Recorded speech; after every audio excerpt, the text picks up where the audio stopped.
All right, everybody, welcome into the high noon stream for today. Today, Wednesday. Yeah, it's Wednesday. It's the Wednesday high noon stream. We do the stream every Monday through Friday at high noon, 12 o'clock or 12:04, whatever. Topics, current events, headlines, trends, anything that people are talking about, that's what we do here. We give it to you in little bite-sized morsels. It's designed so that you will have, kind of a cheat sheet moving forward with your day of all the things that people are talking about. Somebody comes up to you and says, "Hey, did you hear about?" You can say, "Yeah, I know a little something about that." And that is my promise to you. You will know a little something about just about everything that we're talking about because I'm no expert. I'm just, I'm just slinging it out here. Here's what's trending. This is why it's trending. Here's what I think. Boom. What do you think? We move on to the next one. This is the first of two streams that we do every day. Well, on a slow day, yesterday was a busy day, but on a slow day, we do two streams. We do this one, the high noon show at noon, and then we come back at 9 p.m. Central Time for what we call Pillow Talk. On that show, I am joined by James Parker. Pillow Talk with Pugs and Parker. It's a bit more conversational. That's a bit more silly. That's a bit more traditional. Hey, it's a radio show with a team of guys making fun of stuff. So there you go. Those are your two options. This one, utilitarian, gives you everything you need to know about your day, brief you up, get you ready to go out there and not bump into walls, not knowing stuff. And then the Pillow Talk show, which is a little bit more, I don't know, I guess just entertainment based. Okay, couple of things. Welcome one and all. Byron is here. Hey, man. Kenny Jenkins, Boston. Kenny Jenkins in Boston. Kenny, man, so many of my peeps, and I call you my peeps. So many of you folks, you're just jet setting. You're everywhere. I got John. I got John H. John is in a different city every day. I got Kenny. Kenny's in a different city every day. I love it. I'm jealous. I wish that I could be in a different city every day. Hotel living is the life for me. I would thrive living in a hotel. Those of you who are familiar with my grand body of work of the past couple of decades, you know that that's always been a dream of mine. I want to live in a hotel. I don't want a house. I don't want an apartment. I want to live in a hotel. And look, hey, I know that option's available to me. There are all kinds of like weird ass transient hobo flop houses that I could live in and I can still claim I live in a hotel. No, I want to live in like the Four Seasons. I want to live, you know what I mean?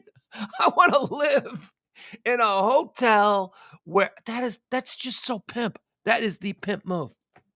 That is you get room service. You room service whenever you want it. They make your bed every day. I mean, I would have to bring in some personal accoutrements because when you stay in a hotel, you're missing some of the creature comforts that maybe you're used to in your everyday life. But if I lived in a hotel, and it would have to be, here's the deal. It would have to be, I mean, I would have to be rich. I don't got to be mega rich. Like if I was mega rich, then I could just buy a hotel and I could live on the top floor like some robber baron. But if I was like rich, like if I was rich, like, I have a few million, and I could afford to pay, what would it be? It would probably be like, all right, they'd give me a deal. They'd probably give me a deal. The hotel room that I would want to stay in would probably be, if I was to stay for like a Friday night on a weekend, it would probably be like, I don't know, $800. It's one of those kinds of hotels. So $800 a night. So they give me a deal. So it'd probably be $500 a night. That's what, 7 times 5. That's 30. That's 3,500 a week if I was living there. 14,000 a month. Okay, so 14,000. If I was in a position where I could spend 14,000 a month on rent, I'd just live in a hotel. I would just live in a nice hotel. They do your laundry for you. You got rooms. If there's a bar, there's a lobby bar. Oh, I'd be the king of the lobby bar. I'd be down there every night, not even drinking because I don't drink. Holding court. That's my dream. It's my dream to live in a hotel. As it stands, I live in a guest house. But, I'm shooting. I've got bigger goals. Hi, Jeff. Jeff is here. Stevie Ray is here. Welcome in. We got a lot of stuff to get to today. Obviously, it's the day after. Not gonna, we did all that yesterday. We not that we should move on. That's not what I mean to say. There are obviously a lot of trending topics. They're gonna have us non-politically, non-partisanly, sort of revisiting the horrific events of yesterday, which thank you all. I mean, I did like 8 hours of streams yesterday on this. Thank you. I mean, that was fun is not the word. I almost said that was fun. No, fun was not the word. Um, I think I settled on cathartic last night. I think I said that it was cathartic to be just kind of sitting here at 4 o'clock in the afternoon with you guys in the chat room, just kind of processing everything that we saw unfold yesterday. Here's something though. This is what I was doing this morning. And maybe at some point today at the end of the show, we can do this just as an exercise, because I started to do it. I got about 5 minutes into it and I went, you know what? I might want to do this on the stream. I might want to do this with people. I went back and I listened to yesterday's show. I listened to early in yesterday's show when we here at the high noon stream first got on. Look, there's no glory here, but I do believe that we were probably the first people of any kind of a streaming thing to at least be on the story. There was nothing else. And I know there was nothing else because I was looking for other things while I was doing it. And we stopped doing it because there didn't seem to be anything else happening. Nobody else was streaming. Nobody else was talking about it. The radio scanners for the police were silent. The news had trickled down to, from what had begun as an eruption, it had sort of just petered out around 15 minutes into it. But I thought maybe at the end of the show today we could go back and we can watch the way this thing occurred to us at just a little bit after noon yesterday, because it was such a, again, I'm shaking my head. This was, you guys know I'm a news junkie and I am really my history. I've been following these things for over a decade now. I mean, since the internet has made it pretty easy for us to jump on news stories early and watch them develop in real time, long before the news outlets get on them. Long before, I mean, CNN didn't start reporting on this until the 3 o'clock hour yesterday. We were on it at the first police calls came in at noon yesterday.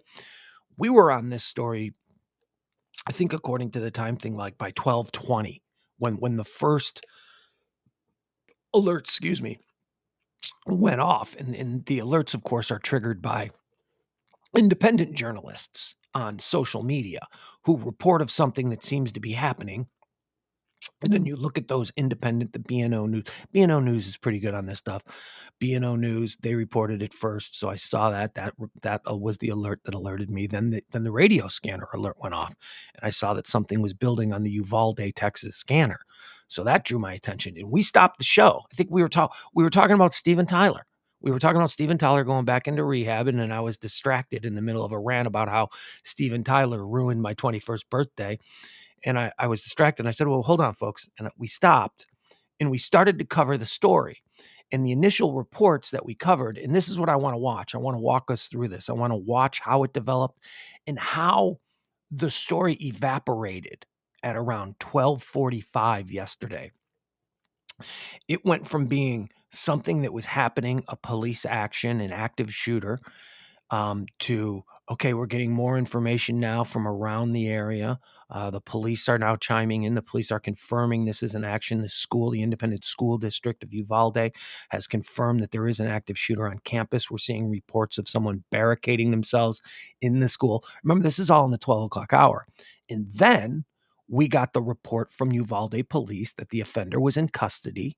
It was not a situation on the school. This is the Uvalde police. It was not a situation at the school. It happened outside the school. And at that point, we all just kind of went, okay, good. All right, we're just all on edge, because we expect the worst or fear the worst, whatever it is. And we moved on and we just did a normal show. Continued doing the show till about 12:30, where we talked about all manner of daily nonsense, whatever it was that was happening. Ended the show at 2:30. I went into the other room, made a little salad, started eating my salad, put on the TV. TV was talking about divisive politics. Biden didn't mean that. Trump is a criminal. That's what the TV news was doing. And I looked down at my my alerts, and I start to get another alert. Now, I hadn't gotten an alert in 3 hours. It had been dark. The story went dark for 3 hours. This major developing American news story completely fell off the radar and went dark for 3 hours because the Uvalde Police Department said, "It's all over. Don't worry about it." And I see this alert, 14 dead, from an ABC news station in San Antonio. Oh, man. And then as soon as that story posted, that's when bing, bing, bing, bing, everything started running with it. And then the story opened back up. Oh, excuse me. I got the hiccups. I'm trying to fight the hiccups. Play that one back. That was weird. Oh, excuse me. So unlike every other story of this nature, there was a 3-hour gap in everything that was happening. And what we've come to learn now is that some really ugly stuff was happening in that 3-hour gap. And the police, as I talked about yesterday, for whatever reason, strategically or for their own purposes, on the ground there, they decided to throw out a red herring and draw everybody off the story for 3 hours. And I was able to trace back why it rebroke, why the station in San Antonio rejumped on it. And it was because Memorial Hospital in Uvalde issued a statement saying, I guess Memorial Hospital wasn't not in on. There was no scam. Look, the fog of war. This is what I called it. And I'm not going to blame the Uvalde Police Department because they put out what is now, at best, a misleading statement, at worst, a total deception. I'm not blaming them. They were in the middle of a situation where somebody was barricaded in a school with kids. They were trying to control it. They made the decision that this is the best way for them to control it. And we have absolutely no right as civilians who were not there to say, well, that's not fair. Shut up, man. They were trying to protect kids. Unfortunately, a lot of them, we know the numbers. 19 kids, 2 teachers. State of grandma is still uncertain. We don't know what's happening with grandma, or do we? We're waiting on a press conference here. We're going to watch the press conference. Ugh, oh man, I'm battling the hiccups. Hold on, give me a second here. So we jumped off the story. We were on it from the very beginning, and we bid on the red herring. April and me both saw it. April was in the chat room. April posted that it's over with. They got the guy. And then I went and I double checked that, and she was absolutely right. They got the guy. He's alive. Wasn't an incident in the school. All that early stuff, that was just all those reports that we were hearing. I chalked that up to, the early reports on any of these things are always fantastic, and you have to be wary of people who are posting stuff that don't really know what's happening, but they're just doing it for clicks, likes, shares, and all that kind of stuff. And that's what drew us off the story. But man, I was watching, as I said at the start of the show here, I was watching, or this morning, I was watching how it played out and how we were covering it. And it's interesting. So at the end of the show, maybe we'll revisit that and we'll watch how, we went from, okay, this could be something. This looks like something, to, all right, thankfully it's nothing. I mean, I even did the, knock on wood, we dodged a bullet on this one.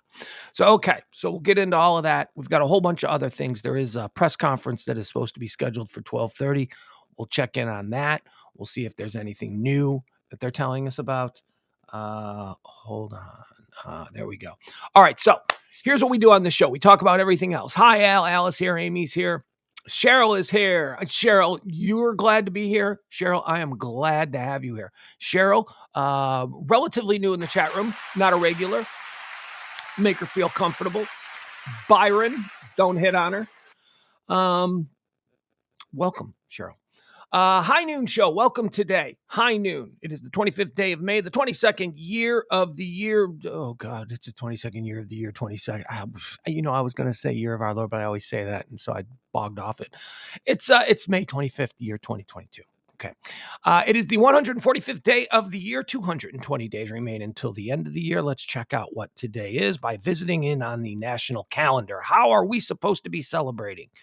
Let's see. What is today? Today is it's National Brown Bagget Day. I don't know. Bring a brown bag filled with your lunch, I guess. It's National Tap Dance Day. That's a dead art, isn't it?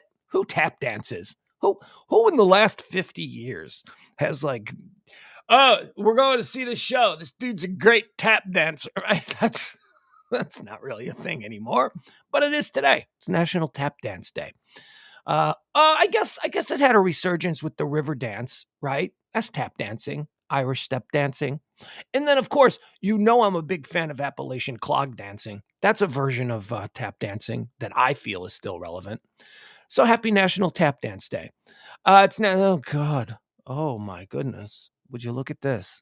All right, let's bring the mood down. Let's stop being silly about tap dancing. May the 25th is National Missing Children's Day. How appropriate for the day after. Okay. It's National Wine Day. It's National Wine Day. So drink wine. I can't drink wine. I can't. I don't know what it is. So I've probably said this before. You tell the same stories over and over. I do. I know. That's my co-host, narcissistic, schizophrenic, and narcissistic me. He's inside me. He tells me I'm wrong about everything whenever I have a good idea. I can't drink wine because I have a citrus problem where, and it's, this says, there is no God.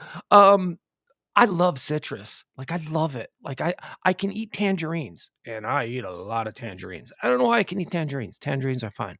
Oranges rip up my stomach. Pineapple destroys me. Pineapple is my arch nemesis. You want to know why?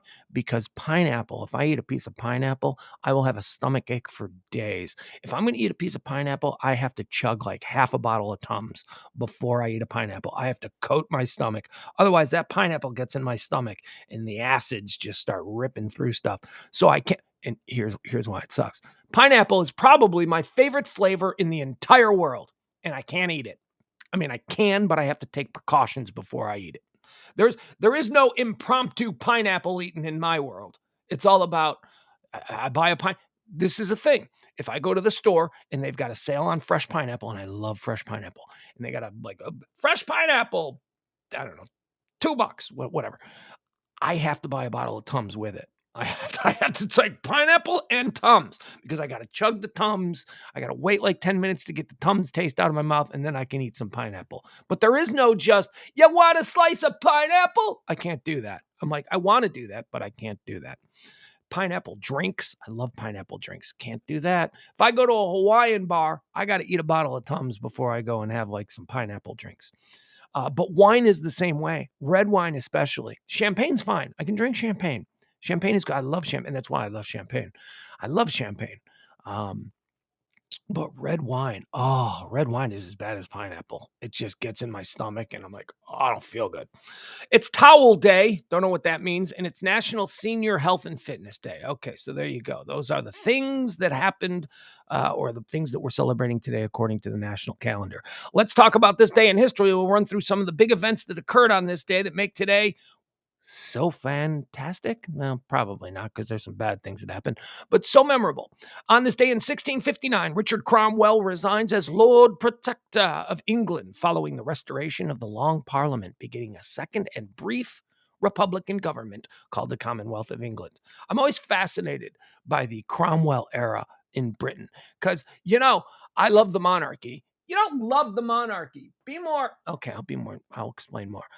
I'm fascinated by the monarchy. I think that England, who is essentially like our cousins, how we all have these cousins who are just like us. We share grandmas and all that kind of stuff. They come from the same origin place, but there's just something that's a little bit off about them. Like whenever they come over, it's like, oh yeah, I'm so glad to see Marky and Dino or whoever. And then, you spend Thanksgiving with them, and on the ride home, you're like, they're kind of weird, right, Mom? It's like, there's just something off about them because they're a little bit different. That's what England is. That's what England is to the United States. Canada is more like our cousins that we like to hang out with and ride bikes with and get into trouble over the summers at Grandma's farm. That's what Canada is.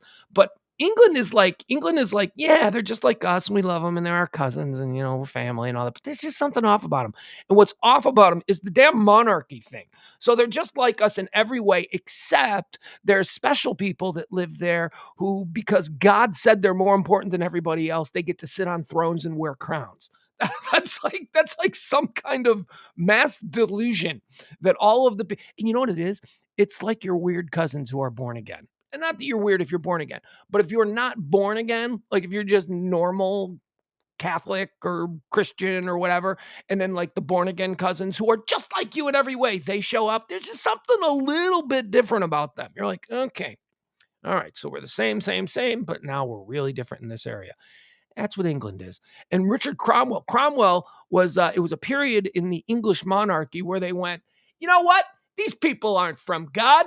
These people are just stupid people who, for some reason, we are all participating in a mass delusion, deciding that they're in charge of us.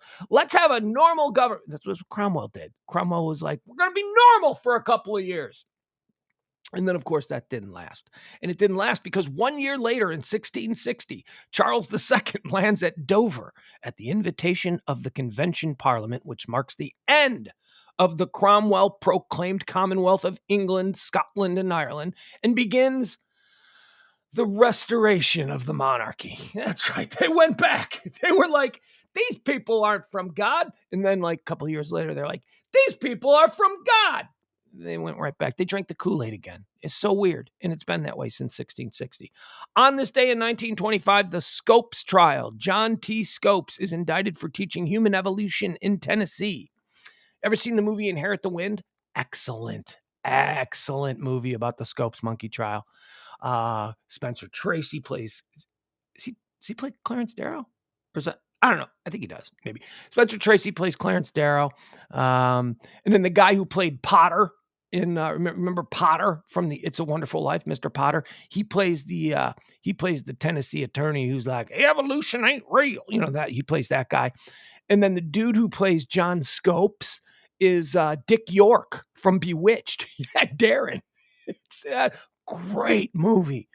Oh, Inherit the Wind is an amazing movie about the Scopes monkey trial. And that happened on this day in 1925. Not the movie. The movie was made in like the 50s or 60s or something like that. But the actual trial occurred on this day in 1925. On this day in 1953, the first nuclear weapons testing at the Nevada test site by the United States. First and only nuclear artillery testing there at that site. In 1961, the Apollo program, United States President John F. Kennedy announces, before a special joint session of Congress, his goal to initiate a project to put a man on the moon before the end of the decade. He did it. And I was born on that day. He did it. It's such a weird speech. You ever seen that speech? The speech that took place on this day? It's like he lost his place in the speech. It's like it's a historic speech. But it's like he lost his place and then just kind of started going off script for a couple of minutes. Like he said, I believe what he said that always perks my ear up is perks or pricks my ear. I don't know. The thing that he said is, we vow to put a man on the moon by the end of this decade and do the other things. Do the other things. Were the cue cards not right? It always felt to me like he had a list of other things he wanted to accomplish, but maybe lost his place in the script. We vow to put a man on the moon by the end of this decade and, do some other stuff. So there you go. That happened on this day in 1961. Mission accomplished. He did it. Did it by in July of 1969. Did it by the end of the decade. On this day in 1968, the Gateway Arch in St. Louis, Missouri is dedicated. You ever been to the Gateway? I've been to the Gateway Arch a bunch of times. I was chased by police in front of the Gateway Arch as part of a radio stunt. I don't even remember the context of it. I mean, other than the fact that we were syndicated. See, we were syndicated throughout the Midwest on this morning show that I was on. And on the day that we launched in St. Louis, I was sent down. I was always sent to all of the cities, the new cities that we were in. And I was sent to do something, silly to kind of draw attention for the new show. Famously, I've told you the story about Memphis when I was arrested at Graceland. I was banned for life from Graceland. I was also arrested and detained. Arrested sounds better, but detained in Grand Rapids for starting a volleyball game on the expressway in the middle of rush hour. We blocked it down. We had a whole bunch of listeners put their cars, block their cars, stop their cars, and we set up a volleyball net. Oh, the police went nuts. In St. Louis, I did something at the Arch, but I don't remember what I did. I just remember being on the phone and seeing cops walk across the grand lawn of the Arch towards me. And I was on the phone back to the radio show in Chicago. And I go, "The cops are coming." And then my host, Kevin Matthews, was like, "Well run." That was always his answer. It's like, "All right, the cops are coming. They don't like what I'm doing." Well run. So I started running. And as I turned around and looked, I noticed that the cops were now running. And I'm like, now I'm running from the cops. What is happening here? Not impressed by the St. Louis Arch. Seen it a bunch of times. I guess it's cool, right? I mean, it's St. Louis. Got to have something, right? They got the Cardinals, and then they got the Mississippi River. Now they got an arch. They got a big white McDonald's white arch. Folks, hold on. Give me a second here. I gotta let the dog in. She's barking. She's being an asshole. I'll be right back. This is gonna be. Can you hear her? Shut up! Doing important things, and you're bugging me. You're interrupting these fine people. Get in here. Go to bed. Yes, it's been a while. Yeah, I didn't see you last night. Welcome home. Okay, go. That's right. No. I know. I haven't seen you in a whole day. Now get out of here. Get out of here. I love you too. Get out of here. Go lay down.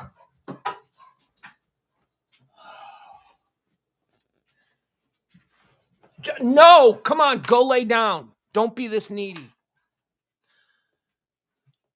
I haven't seen the dog it was raining really bad yesterday, so the dog got locked into the big house because she goes out in the yard and she tracks mud. And then she tracks mud through the guest house here, and she tracks mud all through the big house. So she got locked in last night, and she's been locked in for, I don't know. She's out now, but she got locked in for a long time. So usually she does her rounds at night. She patrols the backyard. She checks out the big house. And then she comes over to the guest house. She's like, "Everything cool here?" And she's got a little chair on the back deck of the guest house that she likes to sleep on at night.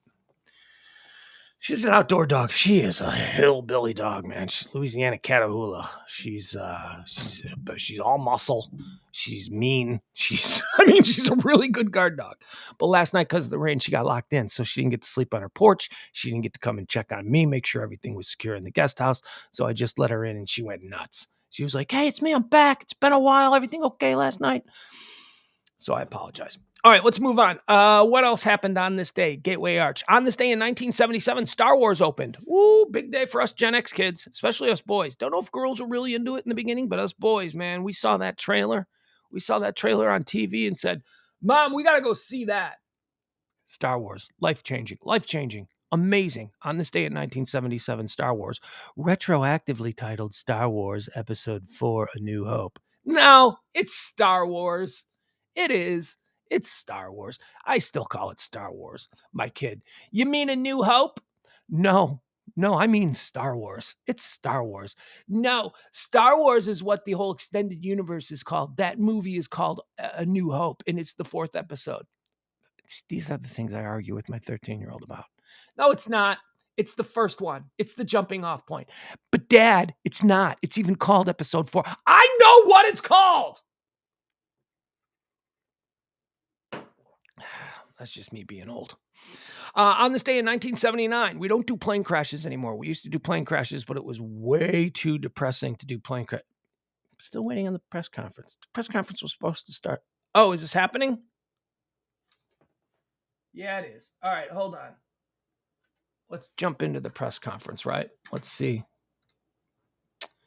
See if we can pull this up. Governor Abbott is talking right now. Really? There's not going to be an easy YouTube press conference channel? Am I going to have to steal this feed? I don't want to steal this feed from somebody else who's streaming. Don't make me do this. News. Okay.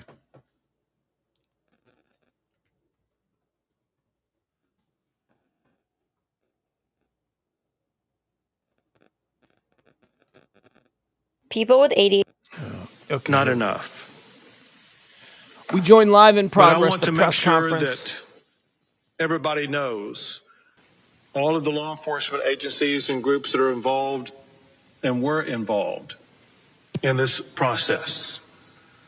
The Texas Rangers are leading the investigation, and they are supported by the Texas Department of Public Safety Highway Patrol, the Texas Department of Public Safety Criminal Investigative Division, DPS Aircraft, DPS Intelligence Counter and Terrorism Division, DPS Crime and Victim Support. They're also supported by the Texas Division of Emergency Management, the FBI, as well as multiple federal partners, including the DEA, ATF, HSI, and Border Patrol. And then, of course, the valiant local officials, the Uvalde Sheriff's Department, Uvalde Police Department, Uvalde Independent School District Police, Uvalde County Constables, Uvalde Mayor, the County Judge, Uvalde District Attorney's Office, local Public Works and surrounding police department, and the San Antonio Police and Fire Department also. Let me walk you through some of the facts of what has happened. There's been a lot of things that have been said. Some are correct, some are incorrect. Let me tell you the best information that we have at this time, understanding, very importantly, that this is an ongoing investigation, and ongoing investigations often reveal new information as those investigations progress. The first thing that happened was that the gunman shot his grandmother in the face. She then contacted police. The gunman fled, and as he was fleeing, he had an accident just outside of the elementary school, and he ran into the school. Officers with the Consolidated Independent School District, they approached the gunman and engaged with the gunman at that time. The gunman then entered a back door and went down 2 short hallways and then into a classroom on the left-hand side. The gunman entered into that classroom, and the classroom was connected internally to another classroom. Border Patrol, Consolidated ISD officers, police, sheriffs, and DPS officers converged on that classroom, and a Border Patrol officer killed the gunman. As I said, Texas Rangers are leading the investigation, joined by federal, state, and local law enforcement officials. At this time, we know that 19 children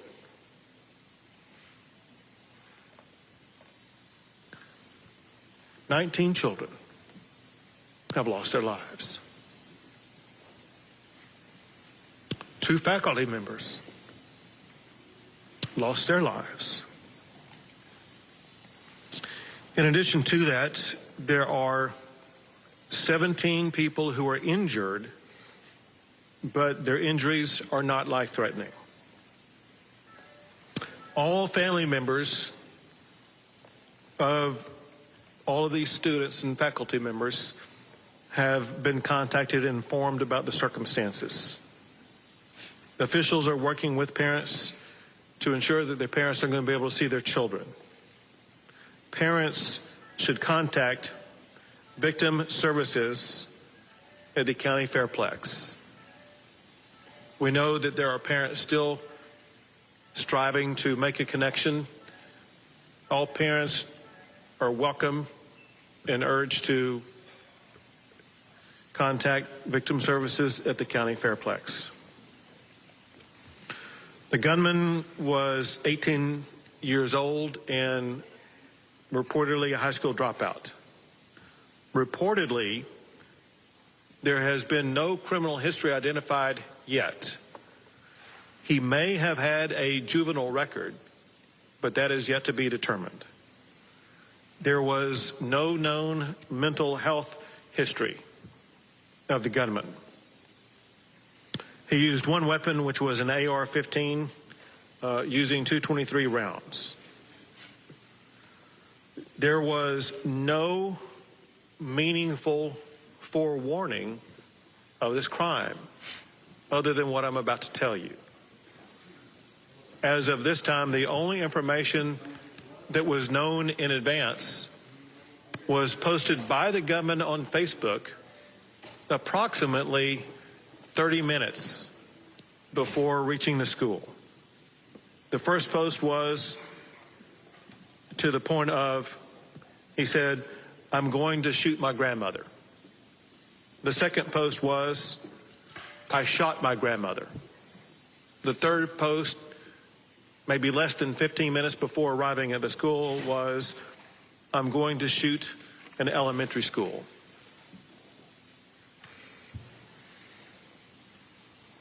I mentioned that during the shootout that took place at the school, in addition to the students and the faculty, there were 3 officers who were injured who were all remain in good condition.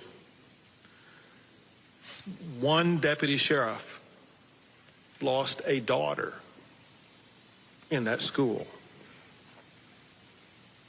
Before coming out here, we had a long discussion with law enforcement at all levels. We had a discussion with community leaders, elected officials. And I asked the sheriff and others an open-ended question and got the same answer from the sheriff as well as from the mayor of Uvalde. The question was, what is the problem here? And they were straightforward and emphatic. They said, we have a problem with mental health illness in this community. And then they elaborated on the magnitude of the mental health challenges that they are facing in the community and the need for more mental health support in this region. I want to make sure everybody understands the mental health services that are available at this time, with me making one clarifying point in advance that I'm going to redouble down in the aftermath. Whenever anything as shocking and extraordinary and disturbing as this event occurs, there is an urgent need for everybody affected to access mental health. I cannot be more emphatic than saying with great urgency, everybody in this community, I mean everybody, the victims, the families, family members, friends, the law enforcement involved, but the entire community is in utter shock about this. Some physical wounds that were sustained by the officers, they're going to heal in the coming days. The mental and emotional wounds are far harder to see and last far longer. The state of Texas, working with federal and local officials and agencies, we're going to be here for a long, long time. And one key point that we will focus on is making sure that everybody in this community has the access they need for as long as they need it to address with the mental and emotional health care needs that they have. I want to list various agencies and make sure these are made available to the public. The mental health services currently available are from victim services from across the area, from federal, state, and local levels. including the Family Resource Center at the Uvalde County Fairplex. Schools have crisis teams at the Uvalde Civic Center. They provide wraparound services for families who are affected. The Texas Child Mental Health Consortium, created by the state legislature in 2019, is available to assist. The Bluebonnet Children's Advocacy Center is available to provide services for children. The Texas Health and Human Services Commission is on site and will be available for ongoing provision of services. The Texas Education Agency is providing supplemental counseling services. The Texas Department of Public Safety Counseling is providing counseling services for law enforcement. And the FBI is also bringing in mental health services for law enforcement. It cannot be overemphasized the importance of law enforcement officers, all of them, seeking out and obtaining this mental health counseling. The District Attorney's Office for Victim Services has a phone number available for all victims, and candidly, the entire community, in a way, is a victim here. And I was provided their number to give out to you publicly. This is the number for the District Attorney's Office for Victim Services. The number is 830-278-2916. And at this time, I will pass the mic to Lieutenant Governor Dan Patrick.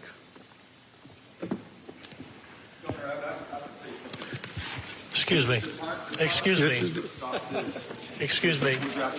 Sit down. You're out of line and an embarrassment. Sit down and don't play this stuff. The next shooting is right now, and you're doing nothing. No, he should get his ass out of here. This isn't the place to talk this over. This is totally predictable when you... Sir, you're out of line. Sir, you are out of line. Sir, you are out of line. Please leave this auditorium. I can't believe you're a sick son of a bitch that would come to a deal like this to make a political issue.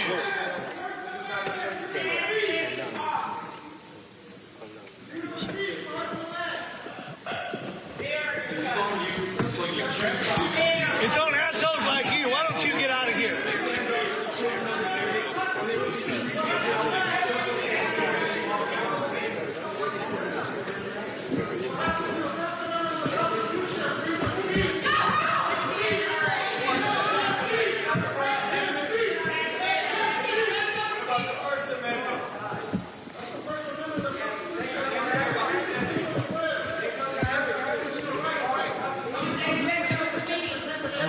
As we're watching this unfolding here during this press conference, we've got Matt Gutman there in the room when this is happening. That is Beto O'Rourke yelling at the Governor Greg Abbott, saying this could have been avoided. You can see how passionate and heated he is. The governor asking him to be removed from the auditorium. Matt, tell us what you're seeing, what you're hearing there. There are family members. There are family members who are crying as we speak. There are family members whose hearts are broken. There's no words that anybody shouting can come up here and do anything to heal those broken hearts. We all, every Texan, every American has a responsibility where we need to focus not on ourselves and our agendas. We need to focus on the healing and hope that we can provide to those who have suffered unconscionable damage to their lives and loss of life. We need all Texans to, in this one moment in time, put aside personal agendas, think of somebody other than ourselves, think about the people who are hurt, and help those who have been hurt. And this time, Lieutenant Governor will speak. I was just about to say that there will be plenty of time to discuss and analyze what happened yesterday and do everything that we can within our power to hopefully prevent it from happening again. But now's a time people watching around the world, in this country, in this state, to focus on these families, as the governor just said. Right now, we need to put our arms around the families of these victims, the students and the teachers. This is not a partisan issue. This is not a political issue. Confirming I'm going to... As we're listening to the lieutenant governor speak, following a very heated exchange between Governor Abbott and former Texas Congressman Beto O'Rourke, he has left the auditorium. He was asked to leave the auditorium by the governor, and he's now speaking to cameras now, so let's take a listen. Greg Abbott in the state of Texas is the county jail system in the state of Texas. The largest inpatient mental health care facility in the state of Texas is the Harris County Jail in downtown Houston, Texas. He's refused to expand Medicaid, which would bring $10 billion a year, including mental health care access for people who need it. He's refused to champion red flag laws. When somebody says that they are having trouble, that they may kill somebody, they may kill themselves, a red flag law would protect the public. He's refused to support safe storage laws so young people cannot get their hands on their parents' guns. He's refused to support a ban on AR-15s and AK-47s. This 18-year-old who just turned 18 bought an AR-15 and took it into an elementary school and shot kids in the face and killed them. Why are we letting this happen in this country? Why is this happening in this state? Year after year, city after city. This is on all of us if we do not do something, and I am going to do something, and I'm not alone. The people of Texas are with us. The majority of the people of Texas are with us, but we've got to stand up to this, or we just accept this theater and business as usual, and we accept the next shooting. We could have stopped this if we had stood up after Santa Fe High School, if we had stood up after El Paso. We are going to stop the next one. We're standing up right here in Uvalde, Texas right now. That's why I'm here. That's what the people of Texas want right now. That's what we're going to focus on. Beto, there are more guns here than almost anywhere else. Beto, what are you going to do about the guns in this state? Beto, what about the guns in this state? What makes this one different? Why is this different? Todo que es posible para prevenir estas masacres que tenemos en cada comunidad. Sutherland Springs, Santa Fe High School en el condado, acerca de Harris, en El Paso también. Tenemos el poder, pero necesitamos hacer algo en este momento. Si no hacemos algo, candidate for governor, Beto O'Rourke, he was asked to leave the auditorium after impassionately speaking out and speaking up after hearing Governor Abbott talk about this horrific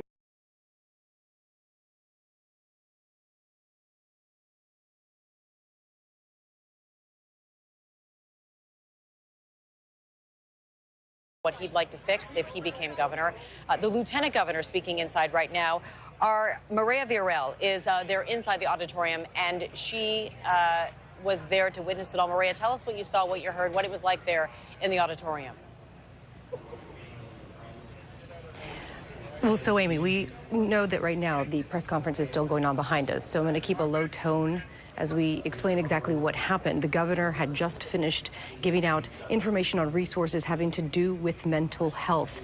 There was a pause as the lieutenant governor, Dan Patrick, was set to take the microphone. We saw a man rush up to the stage and immediately start yelling at the governor and the people that are on the stage right now. Initially, from where we are standing, which is on the backside of this facility, we didn't really know exactly who was up there. But as I turned over to the photographer and the producer here with me, both of them said, we're pretty sure this is Beto O'Rourke going up there. As you just mentioned right now, Beto is up for election right now. He is running for governor here in Texas. Immediately, there was a heated exchange with him and the people on the stage, but they also started to hear people from the audience yelling at him, telling him he needed to leave, that this was not about politics, that this was not the place for him to make a stance. He was escorted out by Texas DPS troopers. He went outside, and then, as we just heard a few minutes ago, he started to give his own press conference outside about his frustrations with gun control here, and also putting the blame of these situations, several mass shootings, on the plate of the governor and his administration here in Texas. Amy? Maria, thank you very much. And we also want to turn now to our Pierre Thomas, Chief Justice Correspondent here with ABC News, as we watch this all unfold. Obviously, tensions are high. Fingers are already starting to be Pierre, pointed. I'm sure you've got a whole lot of good stuff to say. Shooting and families still grieving as Governor Abbott let's move off of this. Okay, let's take a deep breath here. That was interesting. First, I want to say this. That was entirely what I expected from Governor Abbott. He took a very solemn tone. As Jennifer said, brokenhearted BS. I don't know if it's BS on the part of Greg Abbott. He's a human being. He's the governor of this state. I'm certain that look, we're all affected by it. How could he not be? I'm not one of these people who believe that Greg Abbott is just some, form of genetic pure evil. He might not be a good guy, but I don't think he's pure evil. I think the idea of dead kids even affects, you know who it doesn't affect?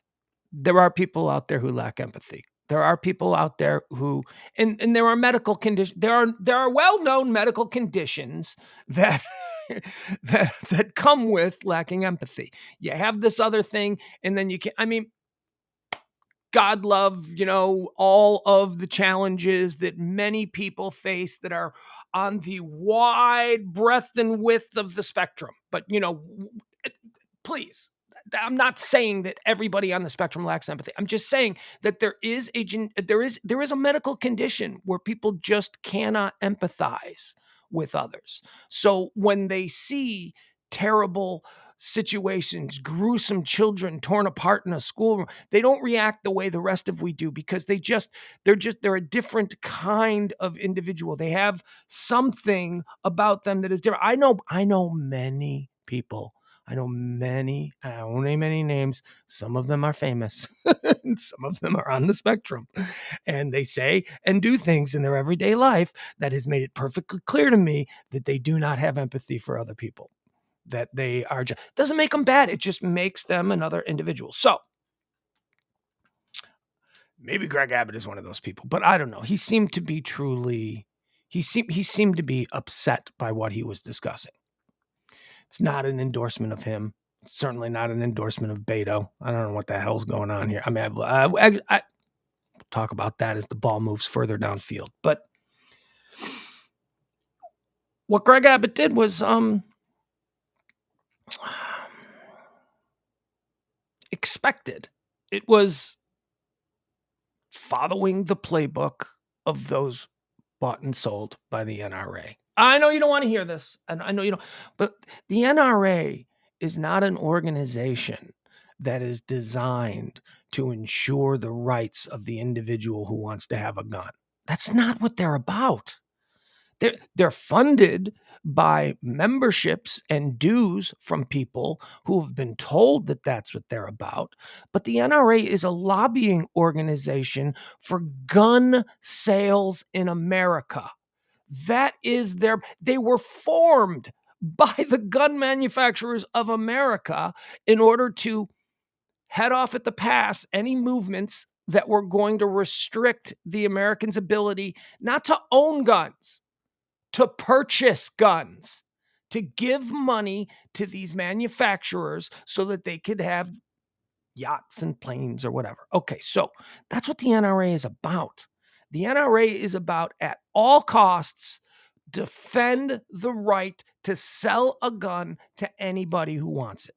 And the NRA gives a whole bunch of money to politicians, and that's why we have nothing. That's why we don't have, it's called common sense gun legislation. It's why we don't have it.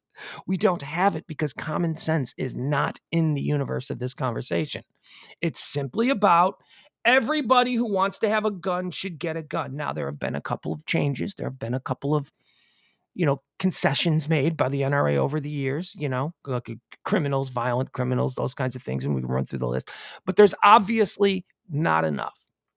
So the dupe that has been put out by those bought and paid for by the NRA, the politicians, over the past few years, certainly in the era of these mass shootings, the dupe has been, let's redirect to mental health, which absolutely, let's redirect to mental health.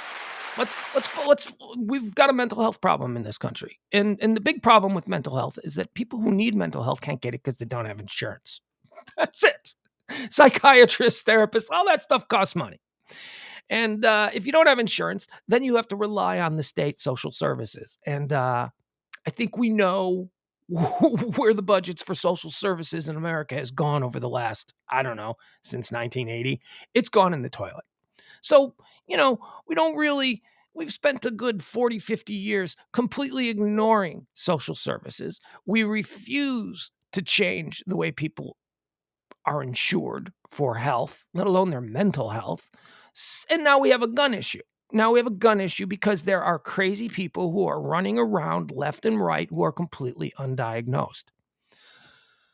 Also, at the top of this, let's stop talking about repealing the Second Amendment. That's not going to happen. That ship has sailed. Nobody of any authority, of any position in any political party is actively trying to repeal the Second Amendment. That is something that people are being told is a possibility because it keeps them fired up. That's another dupe. That is another mislead. We are all being misled by people who have ulterior motives to keep us thinking a certain way. So because of that, but the Second Amendment, we don't have common sense gun laws. We can't approach the issue of gun ownership, responsible gun ownership in this country, because if only responsible people are allowed to buy guns, there's going to be a lot of people out there who want to give their money to the gun manufacturers and buy guns who aren't going to be able to do that. And that just is not something that the NRA can abide by. So what we have is we now have a redirection. We now have them going, okay, so we can address the guns because obviously something has to be done. And that's an absolute. Obviously something has to be done. Obviously. It is becoming an untenable situation for us to just completely ignore these things that are now happening regularly. I posted something yesterday that said, it seems like it only affects the people whose kids are dead.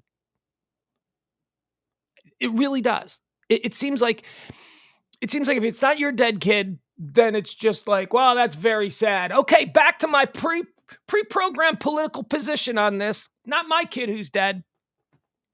But it's not just about kids. It's about going to the supermarket. It's about going to the mall. It's about going to a concert. It's about going everywhere. It is about the idea that there are crazy people out there who are getting guns. So Greg Abbott sits down and he says exactly what I expected him to say. This is a mental health issue. What we need to do is So now they're going to put more money into social services. That's going to be their concession here. Fine. If poor people want to talk to somebody once a week at the community center, we're going to allocate the appropriate Okay, so that's the position of Abbott, that if people want, we need to do something about people who have mental problems. But here's the issue. That the issue is not people who are just out there with I suffer from depression, right? That is technically a mental issue. Okay? People who suffer from depression, they spend an inordinate amount of time thinking about how they would check out if they're going to check out. Have you ever thought about killing yourself? Oh, God, yeah. Oh, God, I obsess on it. I'm not going to do it because I have a 13-year-old boy and I have a mother who's still alive, and there is no way that I could do that to either of those people. But yeah, absolutely. And I know how I would do it. It would involve a bucket of Kentucky Fried Chicken and a full tank of gas. I know exactly. It ain't going to be a gun. However, because of my depression and all of that, if I were to just go out and buy a gun, I would probably buy that gun in order to kill myself, not anybody else. So that's one sort of category of the mental issues. I'm never going to kill anybody. I don't want to take a life. So Greg Abbott wants people who are feeling a little bit crazy to be able to go, I'm feeling a little bit crazy. I think I want some help. Thank you to Governor Abbott of Texas for now providing me with somebody I can talk to at the community center. That's what he's talking about. That's not how it works. People who are crazy, who are spinning off the planet, who are bubbling over, they've been ginned up, there are already a few screws loose. They want to make their mark. They want to make people pay. That person is never in a million years going to go, all right, I'm starting to lose my marbles. I'm spinning off this planet. Hey, maybe I should talk to somebody about this and get it on the record. That is not how it works. Crazy people are not going to stop in mid-tizzy and go, you know what? I need to talk to somebody about this. So, good. We're on the topic of mental health. We all agree. I agree with Greg Abbott. We have a mental health crisis in this country. But how about this? Why didn't you say anything about people who have mental health issues being able to purchase guns? It's not about them being able to get help in the community. The people who are going to seek help, me, I'm a middle-aged man. I live alone. There's nobody else in my family. I don't work in an office where somebody might report me to HR and then they would suggest that I go and talk to somebody in order to keep my job. That is not an option for me. I'm just a dude who lives on his own. And if I was starting to spin off, fucking nobody would know it. If I started stockpiling, nobody would know it. And because I'm crazy, I'm not going to go, hey, this is weird that I'm buying all these guns and mapping out the local schools and the mall and check. That's not how it works. So what we need to do now is we need to say thank you. Appreciate you acknowledging the mental health crisis in this country. That is wonderful. Now, how do we stop people who are mentally unstable from purchasing guns? How do we do that? That's the connection. We need to stop crazy people from being able to purchase guns. We don't just need to recognize, hey, he's crazy. If he wants help, we're going to provide help, but he's got to want it. He's got to decide to go. That's not how it works. Okay, so we got a crazy person. He now has the community center that's offering the free therapy now, thanks to Greg Abbott and his big plan to stop school shootings. So now he's got that. But crazy guy who's been stockpiling guns isn't going to go to that. He's not going to do that. He's going to go down to the gun shop. He's going to buy another gun. All right, so that's the point of execution. How do we stop that? How do we stop the crazy guy who refuses to go down to the community center and get the free help? How do we stop that guy from going, fuck that shit, I want to tear some people up? How do we stop him? Because remember, he's crazy. He's not going to acknowledge, he's not going to have a moment of sanity where he goes, I'm crazy, I need help. So how do we stop that guy? Where is the blockade between that guy being able to acquire shit so that he can wake up the next morning and go kill a bunch of little kids? Because that's what this 18-year-old son of a bitch did. This 18-year-old, he waited till his 18th birthday. He'd been stewing on this for a while. He has apparently no parental supervision. He lives with a grandma. He planned this out. He said, you know what? I'm going to buy these guns and then I'm going to kill people. What if when he went to buy that gun, there was a rule that said, hey, you know what? You can, sure, this is America. And we believe that every right-minded, mentally stable, law-abiding citizen in this country deserves to own a weapon for self-protection, for whatever, hunting, whatever it is they want. We believe that. We are America. We are based on that. Responsible, legal gun ownership for people who we can trust are going to be stable enough to handle the responsibility of owning a gun. So what if when you walk into the gun shop and you say, I want that AR-15? What if they go, okay, well, you need to go see a doctor. You need to go get checked out. Now, I know that this is just, there's going to be corruption. That's not a reason not to do it. That is not a reason to put barricades up at every make it harder for people who are crazy to get guns. Well, if they're crazy, they can't buy guns. Only if they're pre-diagnosed. Do you know how many crazy people are out there who are crazy, who have no history on paper of being crazy? There's a shit ton of them. The first crazy, look, you don't do 2 acts of mayhem. Okay, there's nobody who was like, yeah, this is the 3rd time that I've opened up fire on a mall full of people. That doesn't happen. It doesn't happen. It happens once, and then that's it. That person is dead or he's locked up in jail forever. So how do we now recognize that we have a mental health problem, and we also have the ability for every American citizen to own a gun? So where do we put up the barricade? Where is the fence line there? If you are a normal, responsible American citizen and you own guns and you appreciate your hobby and you appreciate your collection and you like to go out and hunt, you feel better at night when you know that you have some form of protection. If that's you, you should support what I'm saying. You should stop carrying water for the NRA who just wants to go. That's going to make it harder to sell guns. And what are the chances? What, 1 in every 10 lunatic who buys a gun is going to kill somebody in a mall or a school or at a concert? Well, we're willing. Those are acceptable risks to us because look at all the guns we're selling. If you are a responsible gun owner, if you are somebody who defends the Second Amendment, then you should believe that there needs to be some way to stop. No waiting period. I mean, look, I know we have waiting period. I know that we have these laws, and they're all so watered down, and they're all rubber stamped by the NRA. Yeah, we can handle that. Here's the problem. Crazy people are getting guns and then killing our kids. That's the problem. How do we stop crazy people from getting guns and killing our kids? Let's make it harder for crazy people to get guns. But it's already hard for crazy people to get guns because when you're crazy, if you were in a mental institution, you can't get a gun. What about the people who have never been in a mental institution yet, but they're crazy?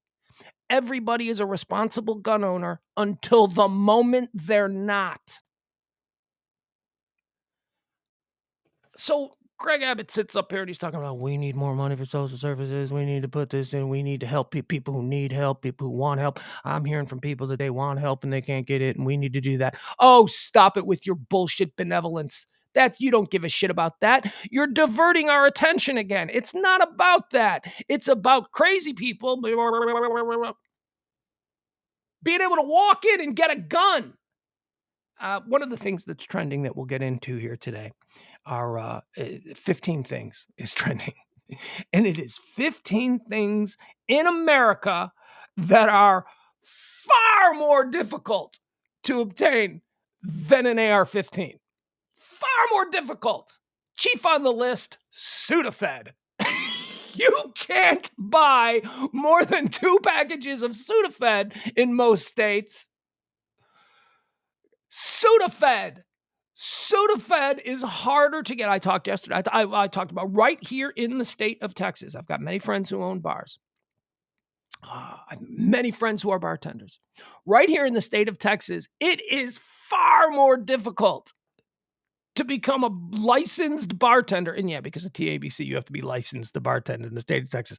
It is way more difficult to become a licensed bartender or a legal bartender in the state of Texas than it is for an 18-year-old on his 18th birthday to walk down to the store and buy 2 AR-15 rifles. Why is it more difficult to be a bartender? Because as a bartender, you could hurt someone. Now, what's the difference there? The difference there is that the NRA doesn't give a shit about bartenders. The NRA is trying to increase the sale of alcohol. Come on, man. In the state of Illinois, where I come from, the hoops, the testing, the requirements, the waiting period, it takes like months that you have to go through in order to become a hairstylist or a barber is far more difficult than what it takes to go and buy a gun. Why is that? Folks, common sense.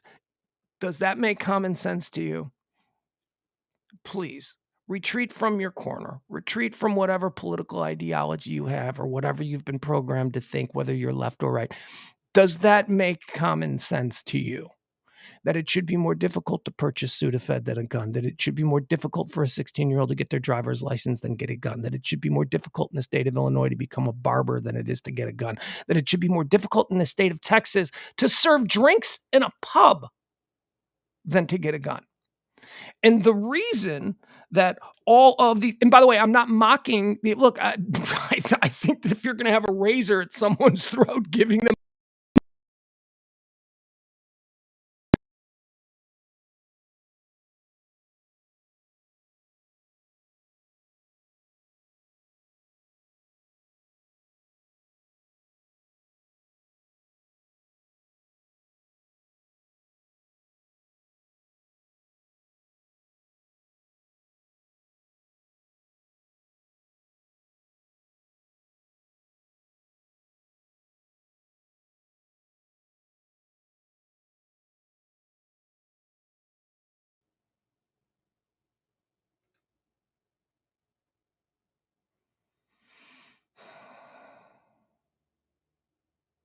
Are we back on, you guys? Someone in the chat room, let me know if we're back on, because we had a bit of a, I was rolling. Let me know if we're in the chat room. Am I back on? Did he freeze or is it me? No, I froze. Shit. Okay, so I'm back on. Leslie, Amy. Okay, very good. Sorry. Yes. Thank you, folks. Thank you, guys. Okay. So, Greg Abbott gets up there and he does exactly what I expected him to do. This is about, we've got a bunch of people who are diagnosed as crazy. We got a bunch of people who want to get help and they can't get help. Well, there's a bunch of reasons why they can't get help. But okay, this is good that you're addressing it. It is good. Okay, so we can solve a bunch of different problems all at once here. We can't just. Okay, so that's what he said. And that seems to be the divert right now. The divert is, it's crazy people's fault. So let's fix the crazy. 1, can't fix the crazy. 2, this still doesn't do anything to stop the crazy people who we've now identified, and we've all admitted that there are way more of them in our society than we thought about. Okay, doesn't do anything to stop them from being able to get a gun and all of those other things. Now let's talk about the Beto O'Rourke thing. Okay, so we just watched the press conference there with Greg Abbott. Greg Abbott should have said, I'll finish it with this. What I wanted to hear Greg Abbott say is not just the stuff about mental health and awareness, which, folks, this is all just happening now.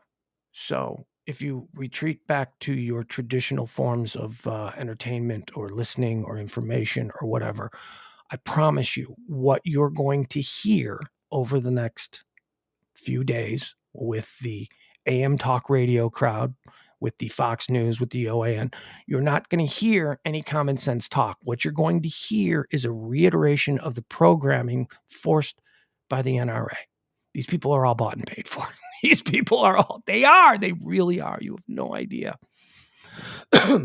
So you're going to hear all the reasons why mental health in the community is important. They're not going to address anything that I just said, which is, okay, take it a step further. And how are we going to stop the crazy person who isn't going to go down to the community center because they're fucking crazy, the crazy person who doesn't acknowledge that he's crazy because the voices in his head aren't a delusion. They're real. That's what crazy is. You think the voices are real.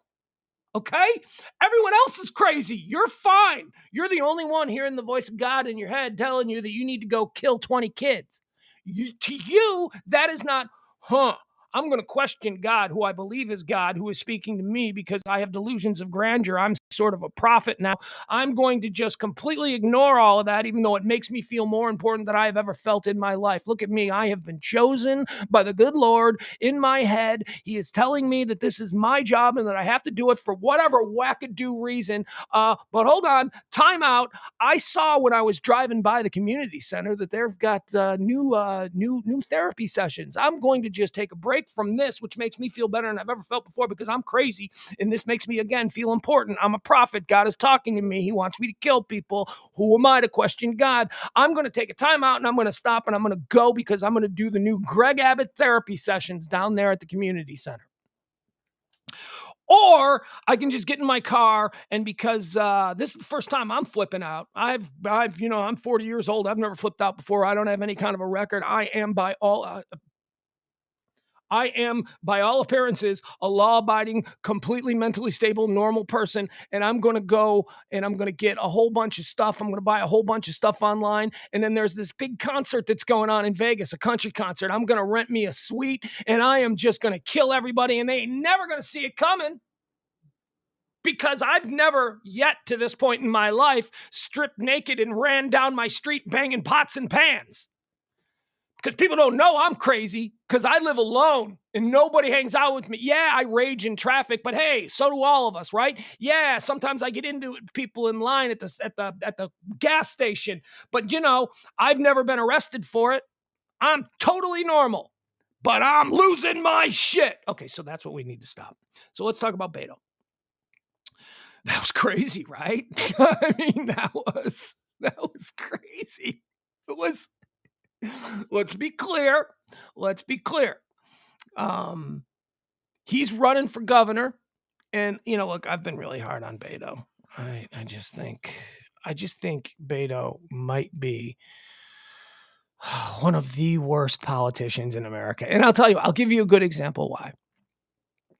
Because Beto, at least if you follow him on social media, if you pay attention to the way he's been really leaning into his campaign, Beto is really he's campaigning. He's going door to door in farmtown Texas cities with trans people.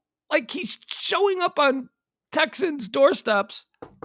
Hi, I'm Beto O'Rourke, and I'm running for governor of Texas, and this is my trans friend. Which, hey, we should all accept people. I got no problem with you, but every time Beto publishes something to one of his social feeds where it's him, I support trans rights, somebody needs to grab him by the shirt collar and go, that is not the issue that is going to win you Texas. That the people who support trans rights in Texas, and I'm one of them, I support rights for all people as long as they're not violent ghouls.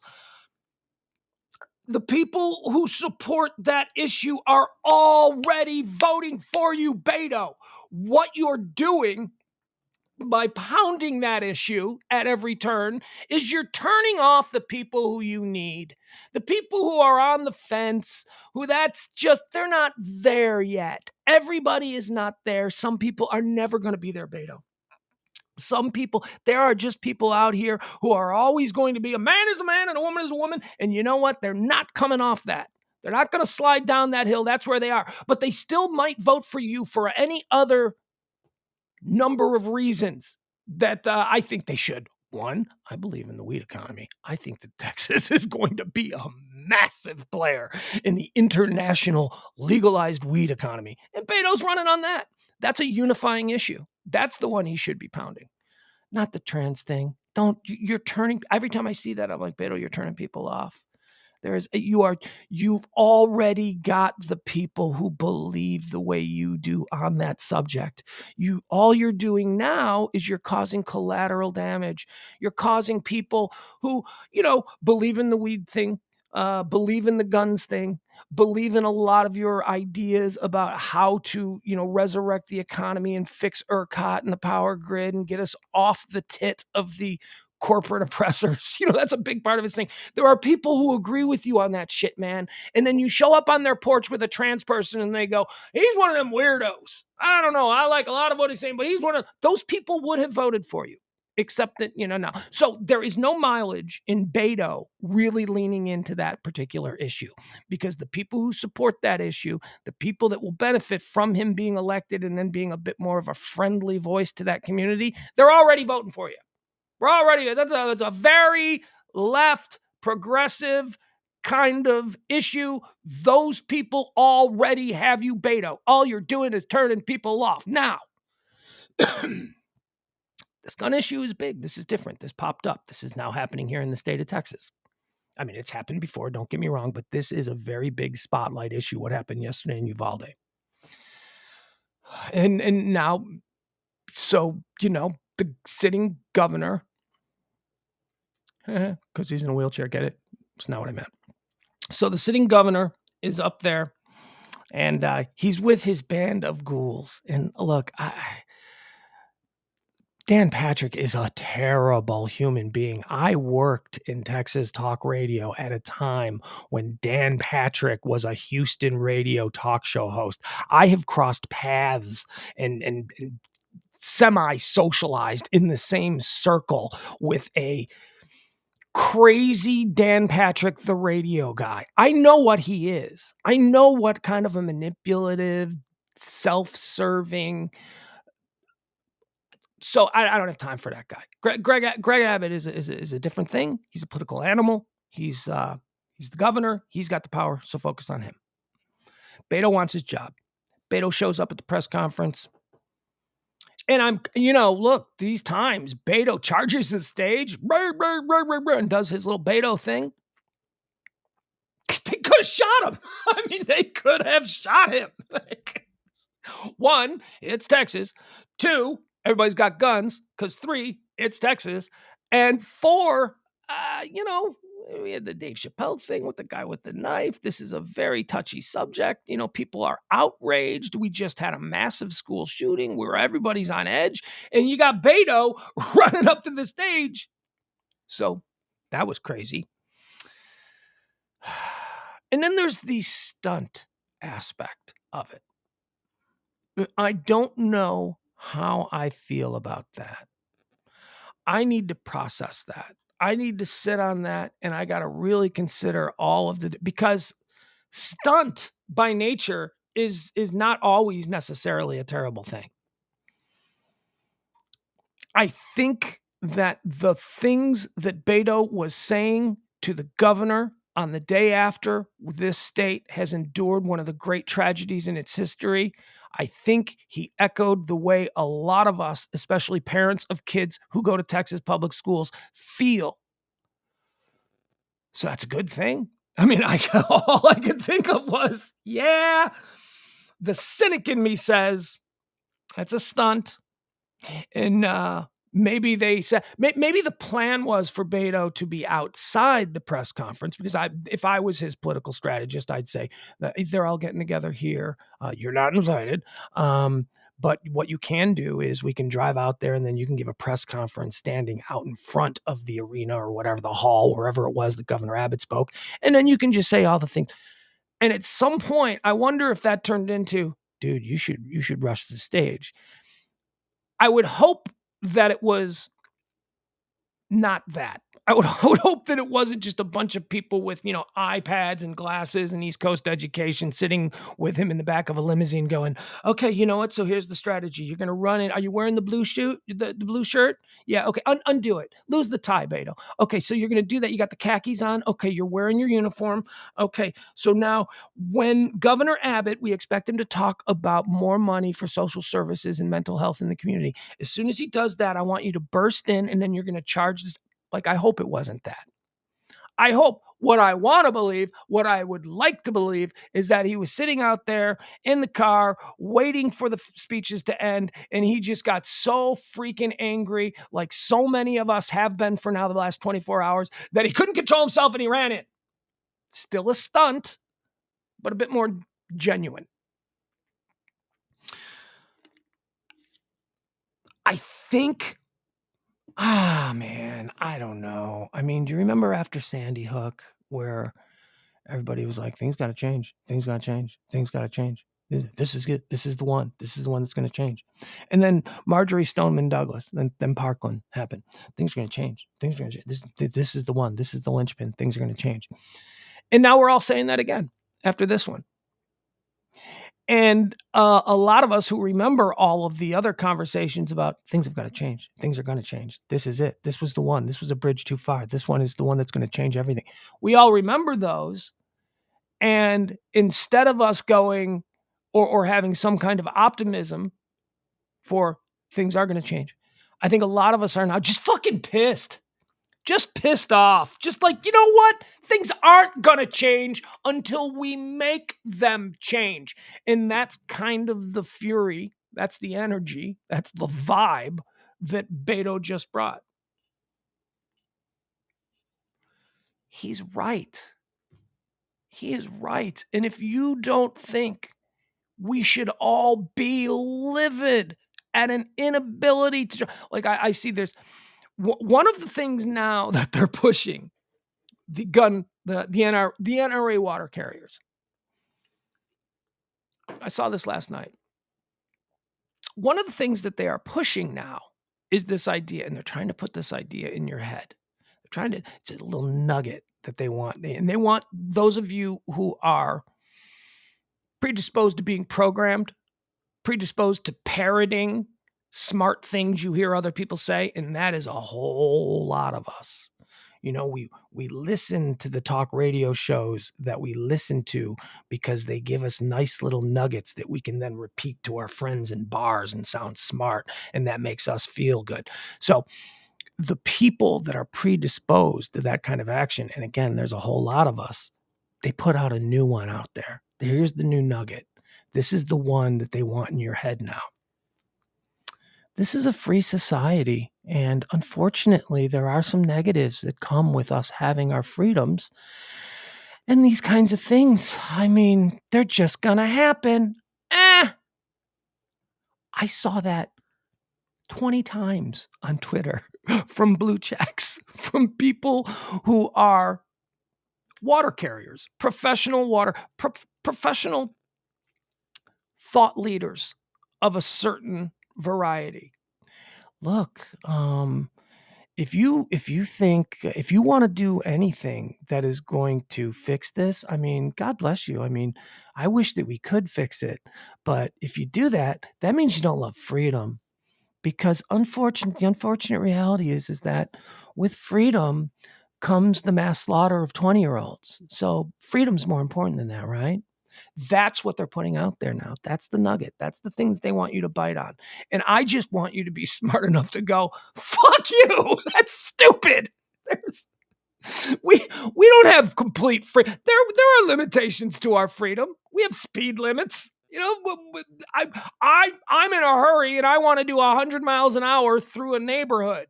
Where's my freedom? I mean, come on. We have common sense. We acquiesce on certain things because it makes sense, but they're putting that out there. This is, look, we have the Second Amendment, and, we are the greatest country in the world, rah, rah, rah, and, freedom. And if you want freedom, unfortunately, one of the realities of freedom is that, this is going to happen. This is just, here, I'll read you exactly. I'll read you the first one that I saw. I saw a whole bunch of them. Oh, and then you read the comments, and it's just all the androids. Yep, that's true. It's sad that those kids got killed, but freedom. Really? Really? That's your... Oh, well. It's gonna happen. Freedom. Freedom. You want to have freedom, you're gonna have to sacrifice kids. You want to have freedom, country music concerts in Vegas are gonna be a little bit more dangerous than you thought. Freedom. Come on, that's madness. That's not common sense. It's not. It's not at all. And you know it. You know it. If you're one of the people who are watching this right now, then you're at least somebody who is interested in talking about things and learning about things and experiencing, current events. You're not a moron. You know that that's stupid. Hold on. Let me see if I can. I want to read you exactly what this one.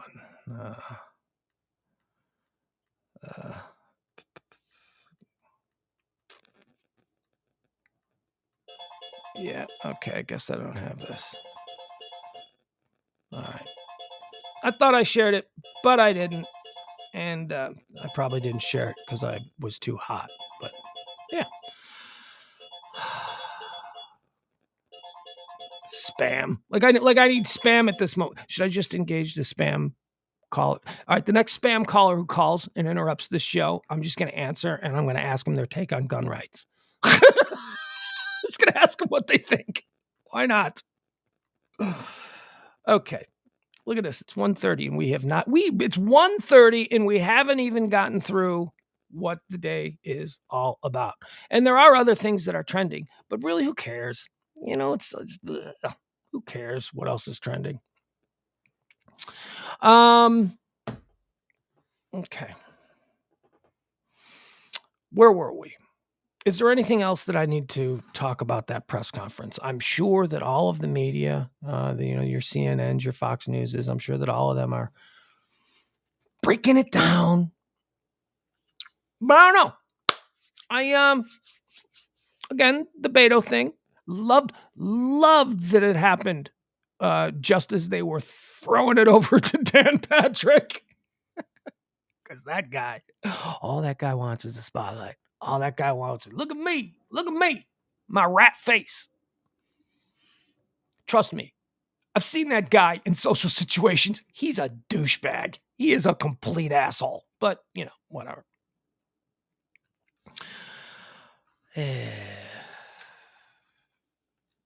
So where were we? I know where we were. All right, let's get back into No, that wasn't you, Jeff. It was spam, and it came up with one of those. It said spam, unless I've got your phone number somehow in here for spam. All right, I don't even know how to transition now. I don't even know. Hold on. Maybe we don't. You know what? We got to transition. Cup of coffee. Sip of Diet Dr. Pepper. And now back into all the things that we were talking about. Okay, what happened on this day? On this day in 1979, American Airlines Flight 191, a McDonnell Douglas DC-10, crashes during takeoff at O'Hare International Airport in Chicago, killing all 271 people on board, plus 2 people on the ground. Now, the reason that I mentioned that, even though I've spent remember in the beginning, I used to do plane crashes of the day, because every day there's terrible plane crashes. Stopped doing it. It was just too dark, too depressing. But what the hell? The world is dark and depressing. Lean into it, I say. This one I'm going to mention because, oh man, in my childhood, this was a big one. I remember seeing the smoke. You could see the smoke from the plane that crashed right there. And then the pictures of it like flipping over.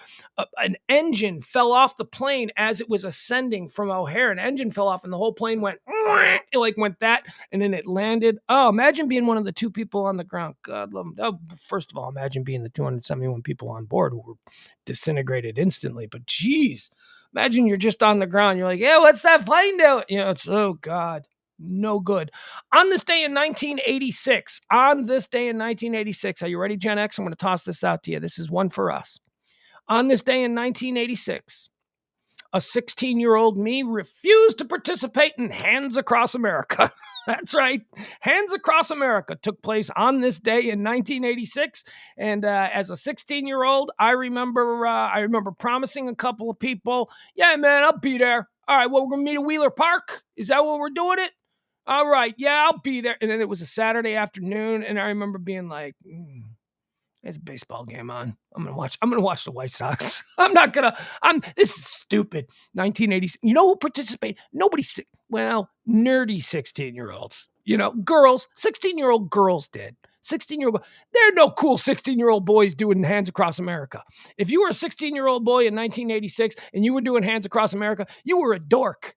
All of us BMX bike riding leather jacket dudes, we were like, that's stupid, man. We're Gen X. We are rejecting this phony display of unity, man.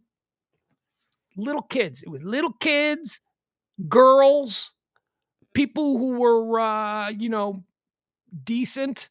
And then the old people who didn't participate in Hands Across America were all of the kids like me from broken homes. Kids who were raised by single moms. Nah, man, that's stupid. I ain't doing that. It's gay. Remember we used to say gay for everything? That's gay. Hands Across America is so gay. I'm not going to hold it. So that happened on this day in 1986. Hands Across America. I did not participate. And by the way, to this day, I refuse to acknowledge that was a success.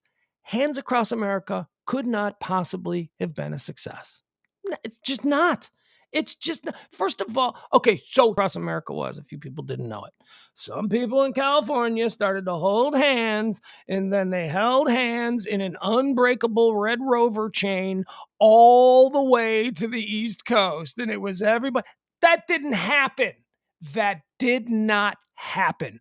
You are telling me that there were Thousands of people holding hands through the Donner Pass. Are you come on, man? There are places in this country that are so remote, people would have had to have traveled for hours upon hours just to stand in the middle of a desert with another. It wasn't real. It was a dupe. It was stupid. It was all some big dumb attempt to get donations for something. I don't even know what it was. It wasn't real. Cool in theory, though. And if you were a little kid, if you were like 8 years old, you're like, yeah, that could happen.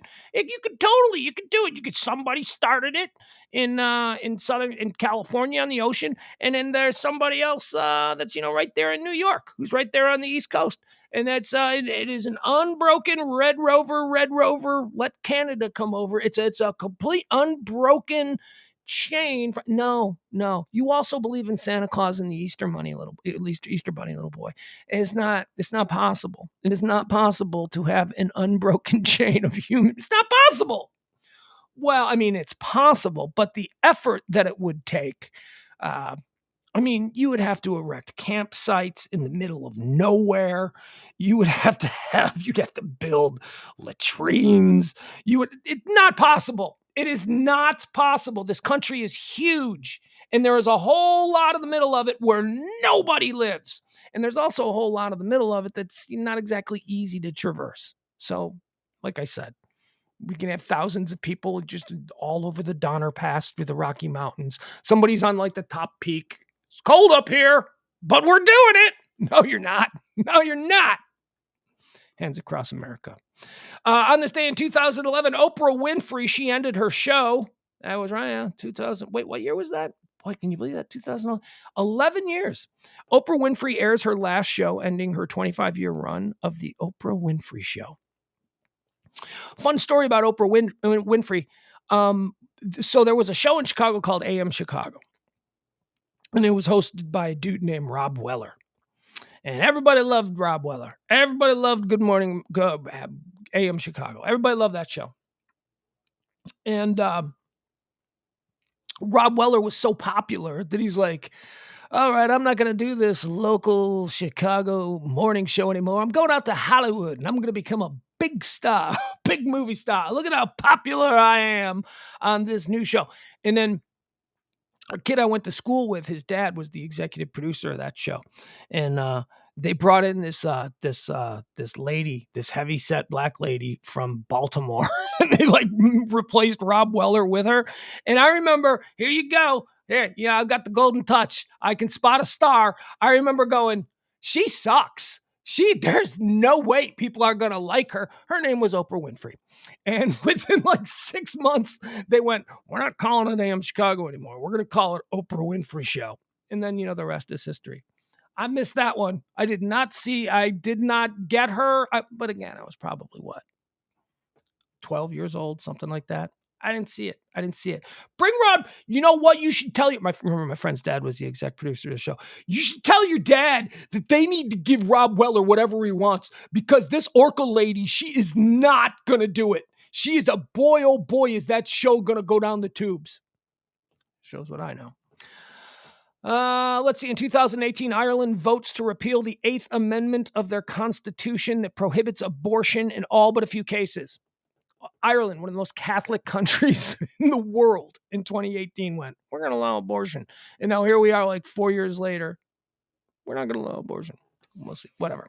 Happy birthday to Frank Oz. Frank Oz was born on this day in 1944. Frank Oz. Was he Kermit? No. Kermit. No, yeah, that's right. Everybody always says Frank Oz is Kermit. Frank Oz is not Kermit. Jim Henson was Kermit. Frank Oz was everything else. Frank Oz was kind of like the Hank Azaria. You know what Hank Azaria is to The Simpsons? He does a dozen voices. That's what Frank Oz was. Frank Oz was Piggy. He's Miss Piggy. Frank Oz is awesome. Can we just...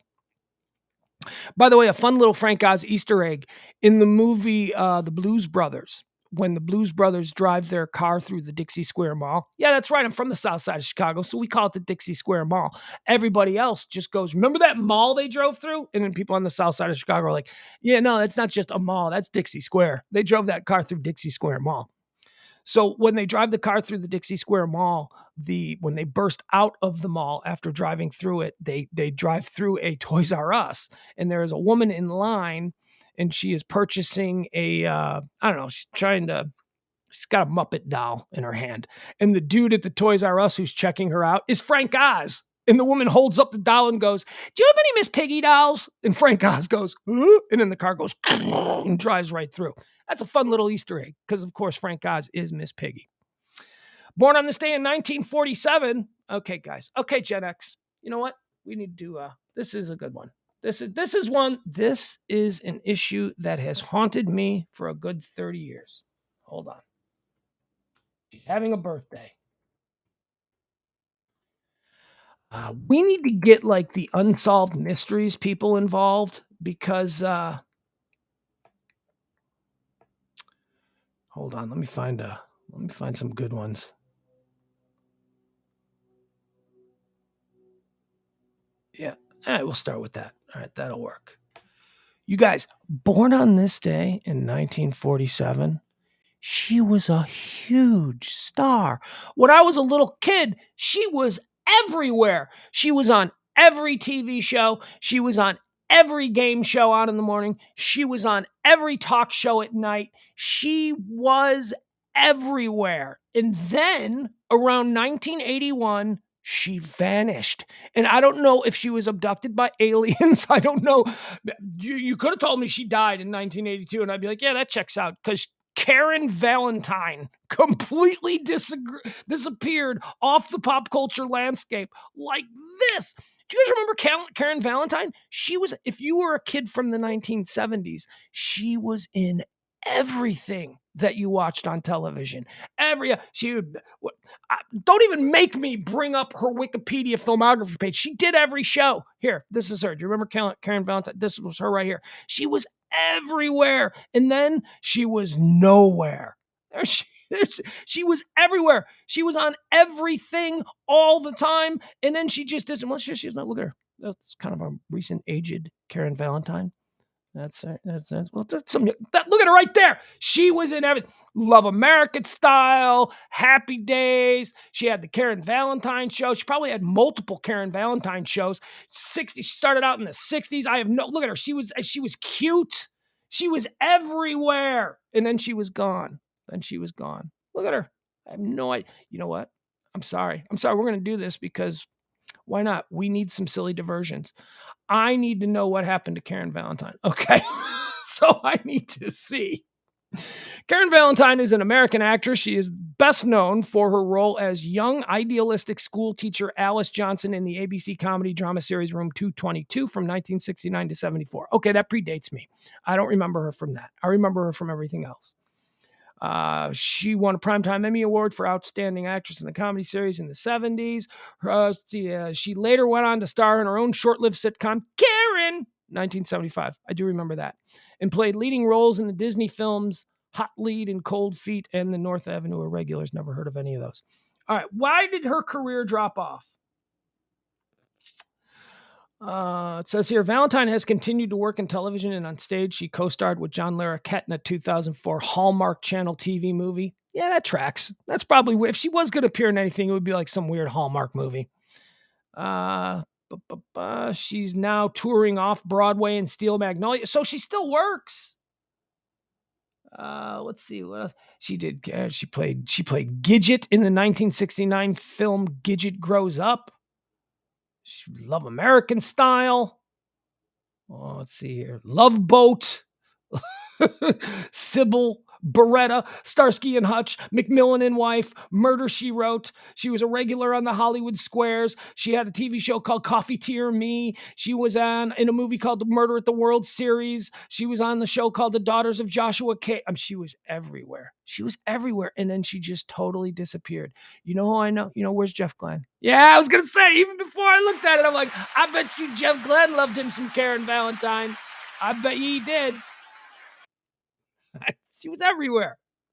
I also bet my guy Kevin Barber loved him some Karen Valentine. Ross Rubio says, you're telling me a 12-year-old white kid in 1981 didn't see the Oprah phenomenon coming? I didn't. Well, I wasn't just an average 12-year-old white kid in 1981. I fancied myself a tastemaker. I fancied myself someone, I'll give you an example. I saw the first, we talked about it today. It opened today in 1977. I saw the very first trailer of Star Wars, and I remember going, that's going to be the biggest movie of all time. It's going to spurn an entire universe of sequels, and it's going to be a show that we're still going to be talking about 50 years later. I said that. Maybe. I did know it was going to be a hit. All right, so Karen Valentine celebrating a birthday, born on this day in 1947. Karen Valentine, no idea where you went. Born on this day in 1960, Amy Klobuchar. Happy birthday to her. Born on this day in 1963, Mike Myers. Oh, God, Mike Myers. Mike Myers is obviously a very funny guy, very talented guy. Who doesn't like Mike Myers? He's got Wayne's World. He's got Sprockets. He's got Austin Powers. He's Shrek, for crying out loud. He's everywhere. Oh, but he's a lot. Mike Myers is a lot. This new show, The Pentaveret, that he's got on Netflix, I just can't with Mike Myers playing 10 different characters. It's so much. He is so much. But happy birthday, Mike Myers. Happy birthday. Born on this day in 1969. I don't know if I'm attracted to her or not. And I don't know if I am. I don't know if my maybe possibly, but maybe not really attraction to her is due to the fact that she is like in this borderline attractive area. Now, she would be attractive if she was like a woman that you worked with in, Fort Worth, right? She's very attractive. She's a very attractive woman who works in this office. But for Hollywood, like, I don't know if like in Hollywood, she rises to that level of Angelina Jolie, right? So there's kind of a sliding scale there, but she's also crazy. Like, she's batshit. Like, she has done things that have made people go, huh? What? Anne Heche is celebrating a birthday today. Born in 1969. Ellen made her famous, right? It was Ellen. She was dating Anne Heche. Oh my God, Steve Martin. Steve Martin was dating Anne Heche. Anne Heche wasn't famous. And Steve Martin just had this, girl that he was going around with, and people were like, "Oh, who are you?" And she's like, "I'm Anne Heche. I'm an actress too." Like, "Oh, you've never done anything we've ever seen you in." "No, you've never had anything. I've never done anything." But then she dumped Steve Martin for Ellen DeGeneres, and that made her a star. You're a star, baby. Why? Because back then it was, well, first of all, it was funny. It was a good way to be like, Steve Martin got dumped for a lesbian, like that whole thing. So that Steve Martin's fame and being dropped by Anne Heche for a woman, that made her a thing. And then Anne Heche had like a couple of movies, and then she decided, she's like, yeah, I'm not gay anymore, which is fine. No, she's bisexual, whatever. She can go back and forth. That's fine.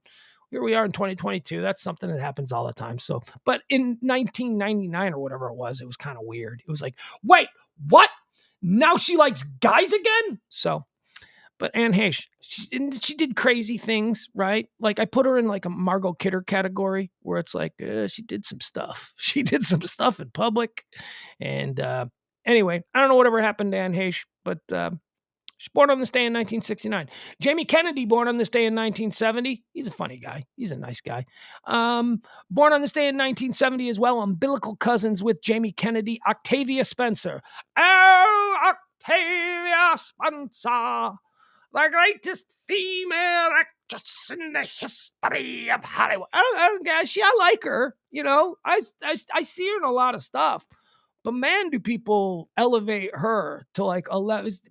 She is the greatest of all time. Is she? She's good. I mean, I like her and stuff. Every time I've seen her, I've been like, I like Octavia. Octavia Spencer. Happy birthday to her. I just don't know. I like her. She seems really nice, like in interviews and stuff. But, I don't know that she's. Also, here's what I think. I've only seen Octavia Spencer in stuff that sort of drifts into my lane of entertainment, right? Octavia Spencer, I think maybe she's got a very deep and storied body of work that appeals to middle-aged women of color, and not me, a middle-aged white guy, right? So maybe I just haven't been exposed to a lot of her stuff where she's Octavia. But good for her. She seems nice, like I said. Born on this day in 1976, Cillian Murphy. Don't get me started on Tommy Shelby. Cillian Murphy. God, I love him. Oh man, I'm a Jason Momoa sexual. I'm not gay, but I'm saying, if I had to be gay, I might be a ciliophile. What is that? Cillian Murphy is the Irish actor who portrays Tommy Shelby in Peaky Blinders. He's so good. He is so freaking good in that role. He is awesome. So happy birthday there, Mr. Murphy. Tommy Shelby. Happy birthday, Tommy Shelby of Peaky Blinders. Born on this day in 1978, Brian Urlacher. Okay, so everyone knows I'm a big Chicago Bear fan. Brian Urlacher, great linebacker, second greatest linebacker of his generation of linebackers. Of course, even as a Bear fan, I keep Ray Lewis just a little bit higher than Brian Urlacher. But here's the thing about Brian Urlacher. He's so dumb. He is so Bear. You want to talk about a meathead. He is just, there's a reason that Brian Urlacher, who is a, attractive, very well-decorated NFL football player, is not turning up with one of these big Tony Romo type deals or even doing local sports coverage or anything like that. Because Brian Urlacher is a big dumb meathead. Brian Urlacher is like Gronk, but Gronk has a personality. Like Gronk is like a big dumb meathead, Dad Gronk, but he's lovable. He's lovable and he's funny and he seems to have some level of wit about him. Not Urlacher. Urlacher's a really dumb guy. And also celebrating birthday today, born in 1985, Roman Reigns. Roman Reigns. He's a WWE wrestler guy. I don't know who that is. All right, deaths, couple of deaths. Not a whole lot of deaths, just a couple of deaths. Not sure if Urlacher can read. Yeah, Tom Beller knows. to Brian Urlacher. Tom Beller, not a lifelong Bear fan. I mean, he is the quintessential meathead of all meatheads. I mean, he's really... Okay, Brian. Shh. Brian, sick the ball. Sick the ball, Brian. Sick the ball. That's it, boy. Good boy. That's Brian Urlacher. And, he was teamed with Lance Briggs, who's a very smart guy. Lance Briggs is like the opposite of Brian Urlacher when it comes to and then he also had, he was just like the big dumb guy out there who was surrounded by really smart guys because he was also surrounded by a guy named Charles Tillman, Peanut Tillman, the Peanut Punch. You've heard of that? Charles Tillman, who was also incredibly smart. Charles Tillman's an FBI agent now. Like, he didn't just retire from football, possibly going to the Hall of Fame. He didn't just retire from football and go, I'm just going to live on my money and, wear some bling and party in the clubs or whatever it is that, a 35-year-old retired ex-athlete has the right to do.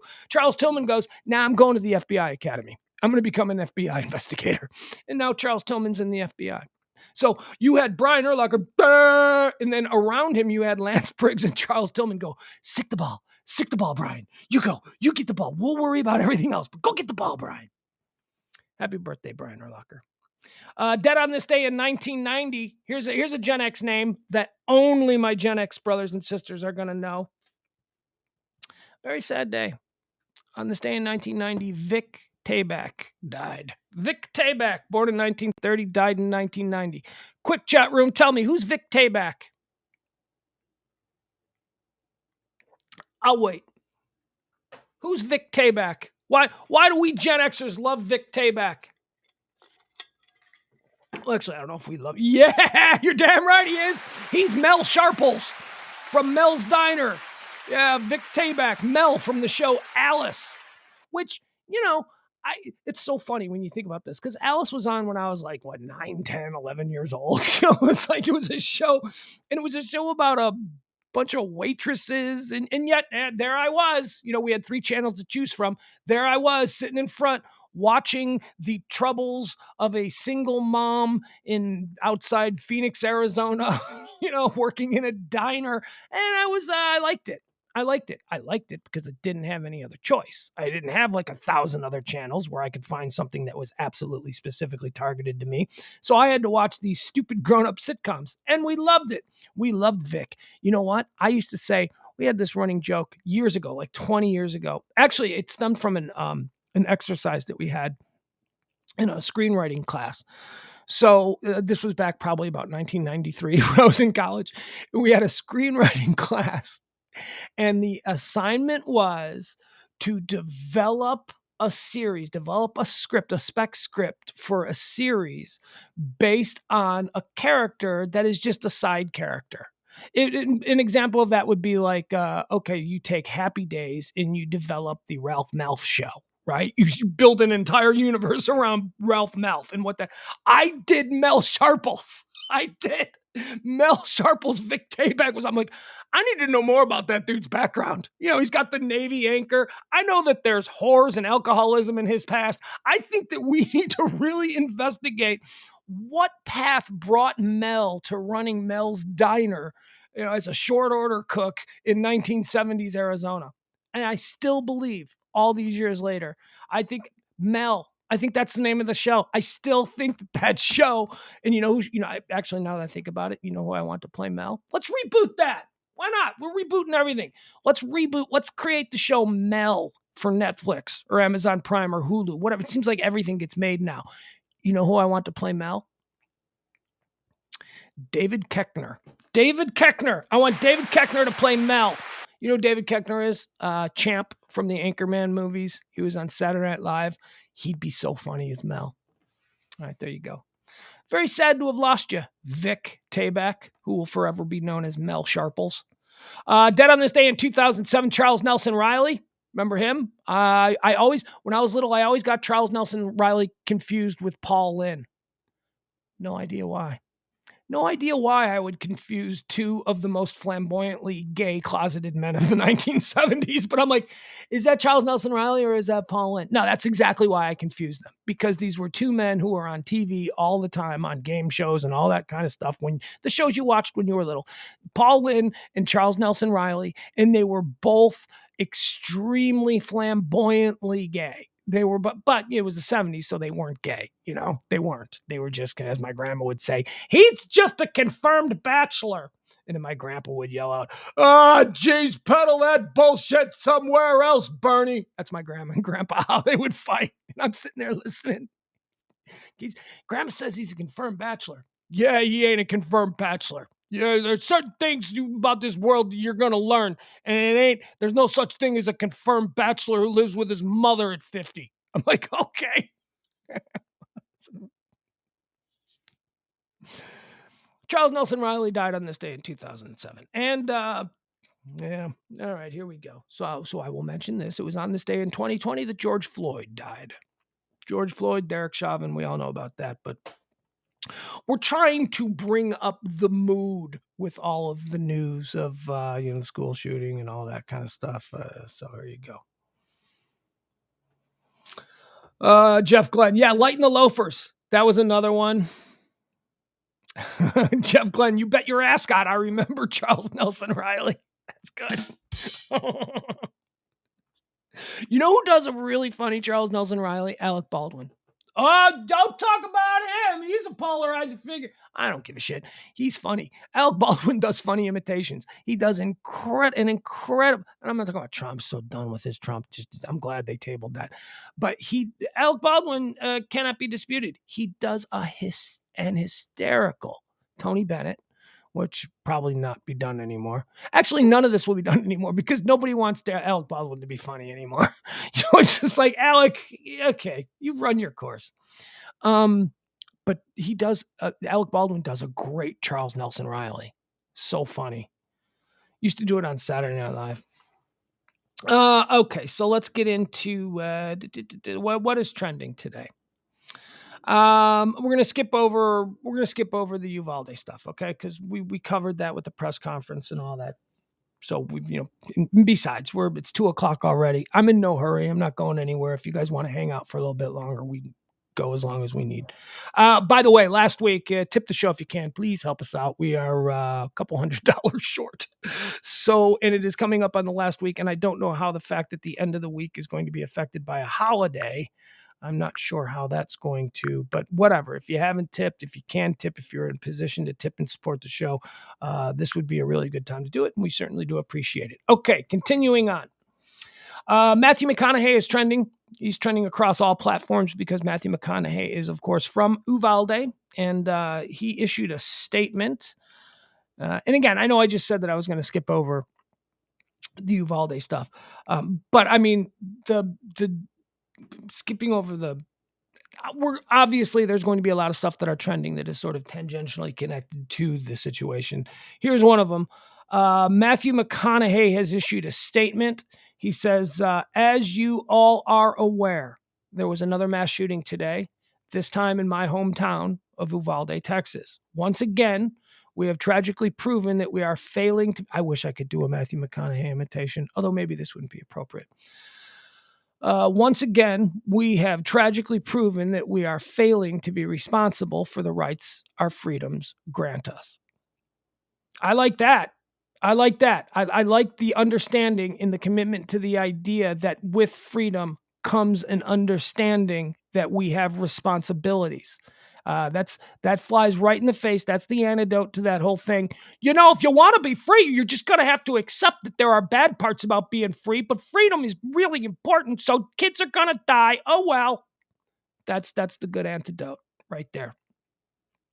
We are failing to be responsible for the rights our freedoms grant us. That's it. Somebody says freedom comes with a cost. You say, yeah, but we're the ones that are enacting that cost by failing to be responsible. The true call to action now is for every American. Again, this is the Matthew McConaughey, words of Matthew McConaughey, Uvalde, born and bred. The true call to action now is for every American to take a longer and deeper look into the mirror and ask ourselves, what is it that we truly value? How do we repair the problem? What small sacrifices can we individually take today to preserve a healthier and safer nation, state, and neighborhood tomorrow? I like that. I like that. I like that. I'm going to read that again. I like that. The true call to action now is for every American to take a longer and deeper look in the mirror and ask ourselves, what is it that we truly value? How do we repair this problem? And what small sacrifices can we individually take today to preserve a healthier and safer nation, state, neighborhood for tomorrow? What are you willing to give up? What are you willing to accept?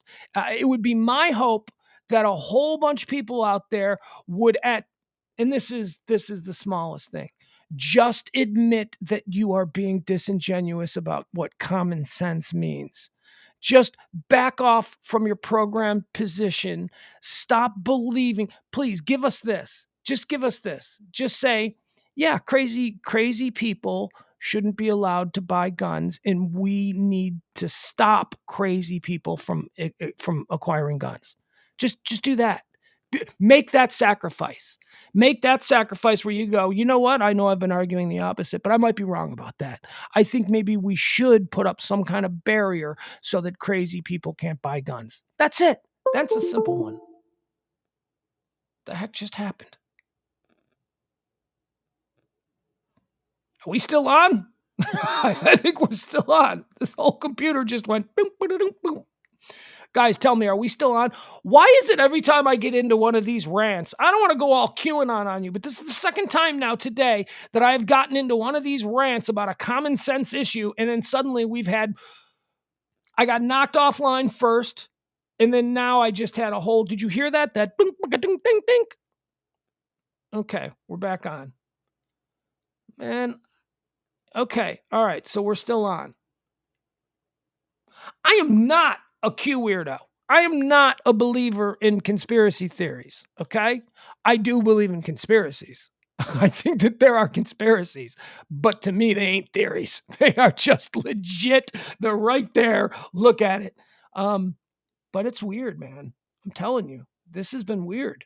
This is twice now today and once yesterday when I've started rolling and ranting on a particular subject that all of a sudden there's been some kind of an interruption. That's probably nothing. Freedom. All right, let's get back to Matthew McConaughey's statement. I'll start again from here. The true call to action now is for every American to take a longer and deeper look in the mirror and ask ourselves, what is it that we truly value? How do we repair the problem? What small sacrifices can we individually take today to preserve a healthier and safer nation, state, and neighborhood for tomorrow? We cannot exhale once again, make excuses, and accept these tragic realities as the status quo. He goes on to say, as Americans, Texans, mothers, and fathers, it's time we reevaluate and renegotiate our wants from our needs. We have to rearrange our values and find a common ground above this devastating American reality that has tragically become our children's issue. This is an epidemic we can control. And whichever side of the aisle we may stand on, we all know we can do better. We must do better. Action must be taken so that no parent has to experience what the parents in Uvalde and the others before them have endured. And to those who dropped off their loved ones today, not knowing it was a goodbye, no words can comprehend or heal your loss, but if prayers can provide comfort, we will keep them coming. Oh, it's beautiful. That's beautiful. Matthew McConaughey is an interesting character in that he's a deep son of a bitch. You know, he's not dumb. Like there was a long stretch of his career where we wanted to put him into, you know, that category. All right. You know, where he was that guy. He was, sort of a pretty boy who didn't have a lot going on up there. No, it's first of all, he is a far greater actor than we ever gave him credit for in the first 10 years of his career. I mean, he's a terrific actor. And he's very deep. He's a little flaky. Don't get me wrong. Like, you know, sometimes he's like, okay, so now I'm going to go take you on a ride. Who wants to walk with me? You know, sometimes he gets in those Lincoln commercials, counterproductive to what I'm saying here, of course. Those Lincoln commercials drove me a little bit nuts. What? I ain't going to drive a Lincoln. But he is, you know, when he was flirting with running for governor himself a few months back, he revealed himself to be a very deep thinker and a much smarter guy. I listened to him on a podcast. I don't know if it was the Dak Shepard Armchair Expert podcast or if it was the Smartless podcast. But man, he was really impressive. I'm like, he seems like a decent human being who is just trying to use logic and common sense to sort of work through shit. And look, it's probably easy to be that decent human being. He can't possibly have a bitter bone in his body about anything. First of all, he was born looking like Matthew McConaughey, so that's one thing. Secondly, he's a big movie star. He's got a gorgeous wife. He's got a wonderful family. He's got all the money in the world, and people adore him. So maybe when all of those things come together and you find yourself the recipient of all of those incredible breaks, maybe you don't have what the rest of us have, which is a little bit of resentment, a little bit of bitterness, a little bit of anger that clouds the way we see the world. He's just pure everything he's ever wanted, and he sees the world through that lens. Good for him. Whatever. You do you. Steve Kerr. Well, we'll show the Steve Kerr thing if you haven't seen it. Steve Kerr, the head coach of the Golden State Warriors, he gave a little press conference yesterday. Well, he didn't give a press conference. I mean, that's what they do, right? They before the Western Conference Finals, both coaches get up and they talk to the assembled media, and it just so happens that it was right in the moment as the big bad news, the terrible news, the tragic news about all the people who had passed, the kids who were killed. It was while that was breaking, and so this is how Steve Kerr handled his press conference yesterday. I'm not going to talk about basketball. Nothing's happened with our team in the last 6 hours. We're going to start the same way tonight. Any basketball questions don't matter. Since we left shoot around, 14 children were killed 400 miles from here, and a teacher. And in the last 10 days, we've had elderly black people killed in a supermarket in Buffalo. We've had Asian churchgoers killed in Southern California. And now we have children murdered at school. When are we going to do something? I'm tired. I'm so tired of getting up here and offering condolences to the devastated families that are out there. I'm so tired of I'm tired of the moments of silence. Enough. There's 50 senators right now who refuse to vote on H.R. 8, which is a background check rule that the House passed a couple of years ago. It's been sitting there for 2 years. And there's a reason they won't vote on it, to hold on to power. So I ask you, Mitch McConnell, I ask all of you senators who refuse to do anything about the violence and school shootings and supermarket shootings, I ask you, are you going to put your own desire for power ahead of the lives of our children and our elderly and our churchgoers? Because that's what it looks like. It's what we do every week. So I'm fed up. I've had enough. We're going to play the game tonight. But I want every person here, every person listening to this to think about your own child or grandchild or mother or father or sister, brother. How would you feel if this happened to you today? We can't get numb to this. We can't sit here and just read about it and go, well, let's have a moment of silence. Yeah, go Dubs, you know. Come on, Mavs, let's go. That's what we're going to do. We're going to go play a basketball game. And 50 senators in Washington are going to hold us hostage. Do you realize that 90% of Americans, regardless of political party, want background check, universal background check? 90% of us, we are being held hostage by 50 senators in Washington who refuse to even put it to a vote, despite what we, the American people, want. They won't vote on it because they want to hold on to their own power. It's pathetic. I've had enough. All right, there you go. Steve Kerr. He's not wrong. Look, we can get into the minutiae of, what some bills that he was talking about and why. Well, that's an oversimplification of whatever. It doesn't matter. That's what we need to see. That's what we need to see from everybody. Steve Kerr is a very well-known progressive. He has an interest in politics when he's done coaching basketball. He's going to be a senator from California. He is either going to be a senator or he'll go home to wherever it is. I think he's from Arizona. He will go home to wherever he's from, and he will probably get into politics. Steve Kerr is an incredibly smart guy. He's an incredibly accomplished guy. You don't have to, believe in his particular brand of politics. Okay, please. If you are on the opposite side of the ideological aisle, then let's just table the whole thing. Did you not appreciate his anger?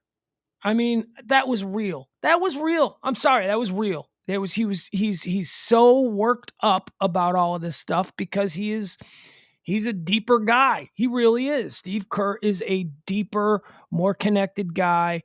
He's not detached. He doesn't see these things as political opportunism. He got up there, and that was within the half hour of the ABC San Antonio news break of 14 dead kids. So it's like, hey, Steve, did you see this about the 14 dead kids? And he went, yeah, I'm watching it now. Hey, Steve, you got to get in front of the media right now. All right. And he walks straight in. I mean, I just thought that was authentic. And stop it with the politics. I don't give a fuck what he is. I don't care. It doesn't matter. Is that not the anger that we all need?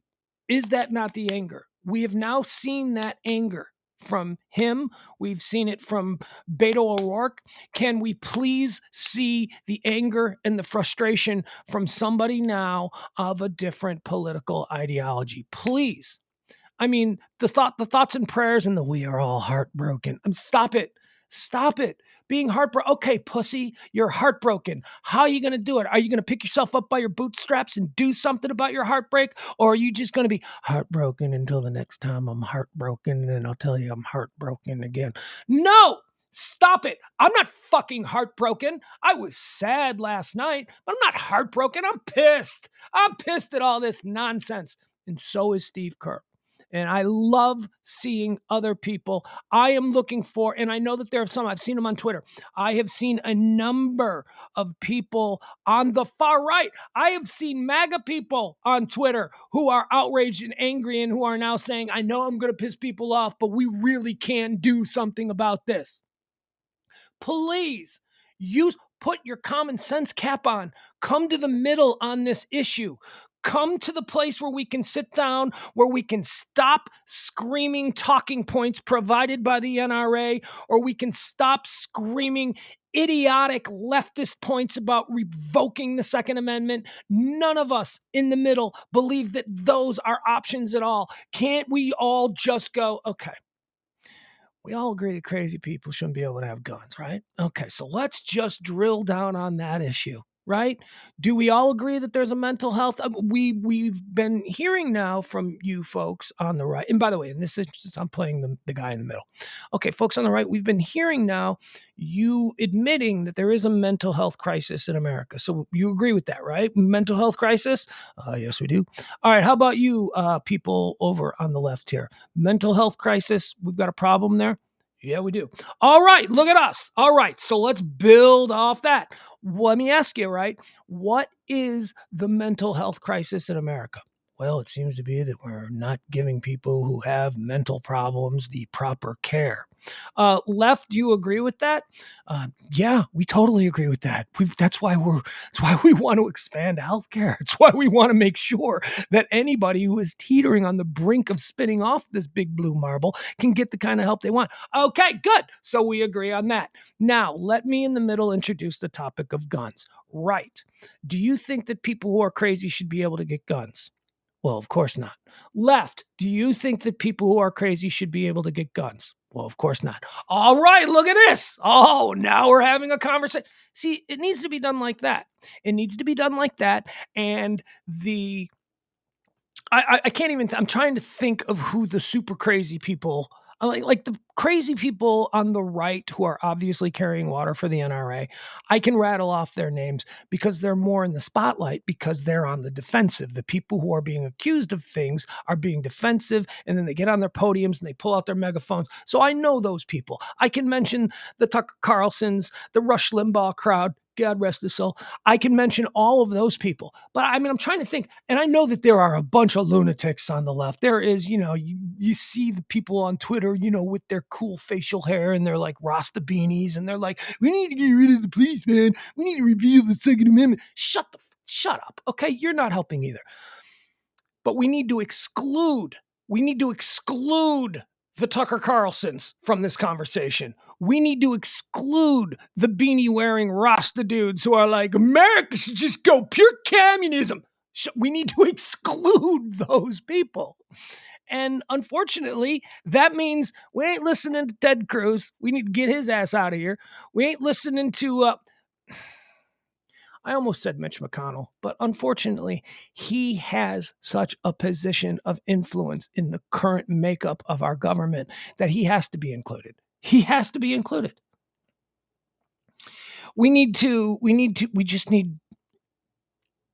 There is common ground here. There is a whole lot of common ground here.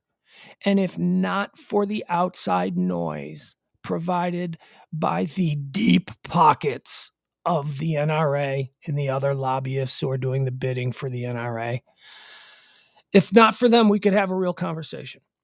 And I want to see, look, there are people that just turn my stomach. Like I'll give you an example, like that Jim Jordan dude. That dude just turns my stomach.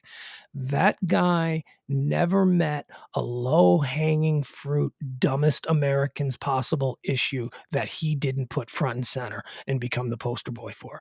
If someone like that were to come out and say, yeah, I think we do need to talk about how people who are undiagnosed crazy, because we don't know they're crazy yet, because again, we don't have any sort of thing in place to get people mental health so that they do get put on a list. A list! What are you talking about, a list? Yeah, a list of crazy people. Yeah, a list of people in the community who shouldn't be allowed to fly or buy guns. We have that list for people who can't fly. We have a no-fly list. How about a no-buy list? Well, now you're eliminating Americans and their Second Amendment rights.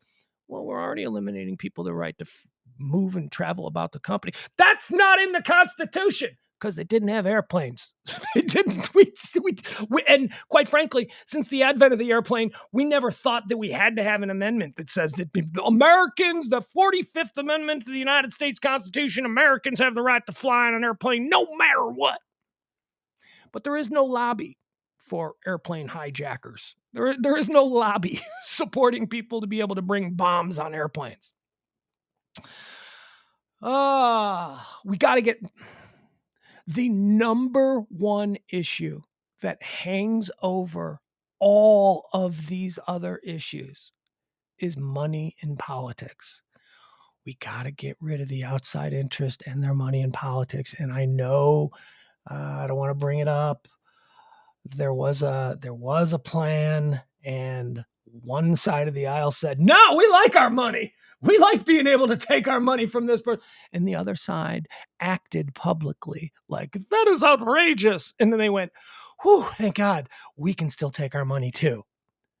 It's both sides with this money in politics bullshit. It's we the people. It's we the ones who do not benefit from getting a campaign contribution or somebody writing a check for our war chest. We, the people who don't benefit from that bullshit, are the ones being taken advantage of.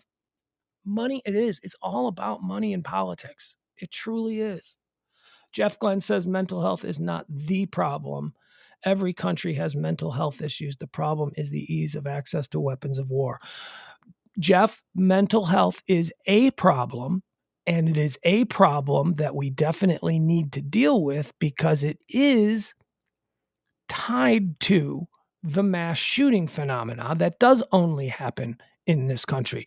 That's not true. There was a mass shooting in Sweden. There was a mass shooting in Christchurch. Okay. You're arguing the exceptions. You cannot win a debate arguing the exceptions to the rule. You can't. Yes, you can come up with one or two or three other examples of outliers from other countries where people got a hold of guns and did these things. But my God, there's been 211 mass shootings in America this year. Dude, that's more. We're only in like day 144. There's been 211. No, they don't. You're right, Will. Sane people do not kill a school full of kids. Will is absolutely right.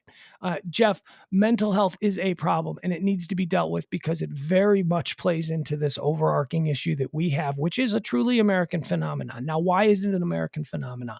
Because we, unlike all the other countries, we have an access and a right and an amendment that says that we are allowed to purchase guns. So, acknowledging that we have a mental health issue and acknowledging that we live in a country that accepts that every sane, rational, legal individual should have a gun, we need to look in between those two issues and go, okay, so now we need to help with the mental health. He says other countries have, the other thing that Jeff says here is that other countries have mental health issues. Yeah, they do. And most of the other civilized industrial nations of the world have a much more dedicated service of healthcare. They just do.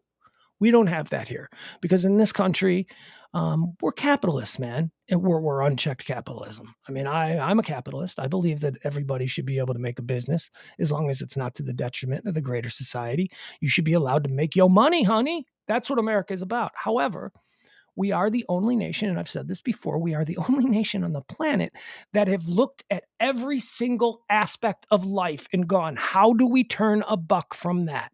How do we turn a buck from our 19-year-old college-bound kids wanting to better themselves and improve the overall intelligence level of the nation by going to college? How do we make that profitable? How do we make getting cancer profitable? How do we make putting people in jail profitable? I mean, that's what we've done in this country. We have turned profit centers into incarcerating our citizens, educating our young, and taking care of our dying. Those are three profit centers that no other nations use, unless you're talking about third world, nations, banana republics, where they try to follow our system of capitalism at any cost. Those are the restrictions. I would say that kids need to be educated, people need to be cared for, and we shouldn't be profiting from convicting people and putting them in jail. You want to talk about it's the cost of freedom. The cost of freedom is that we have to remove from our civilized society those who violate our stated rules of a civilized society. That's what a prison is. So we're willing to say, we are free to own guns. And unfortunately, the reality is that some people are going to go a little nuts and they're going to kill a bunch of kids. Oh, well, that's the cost of freedom.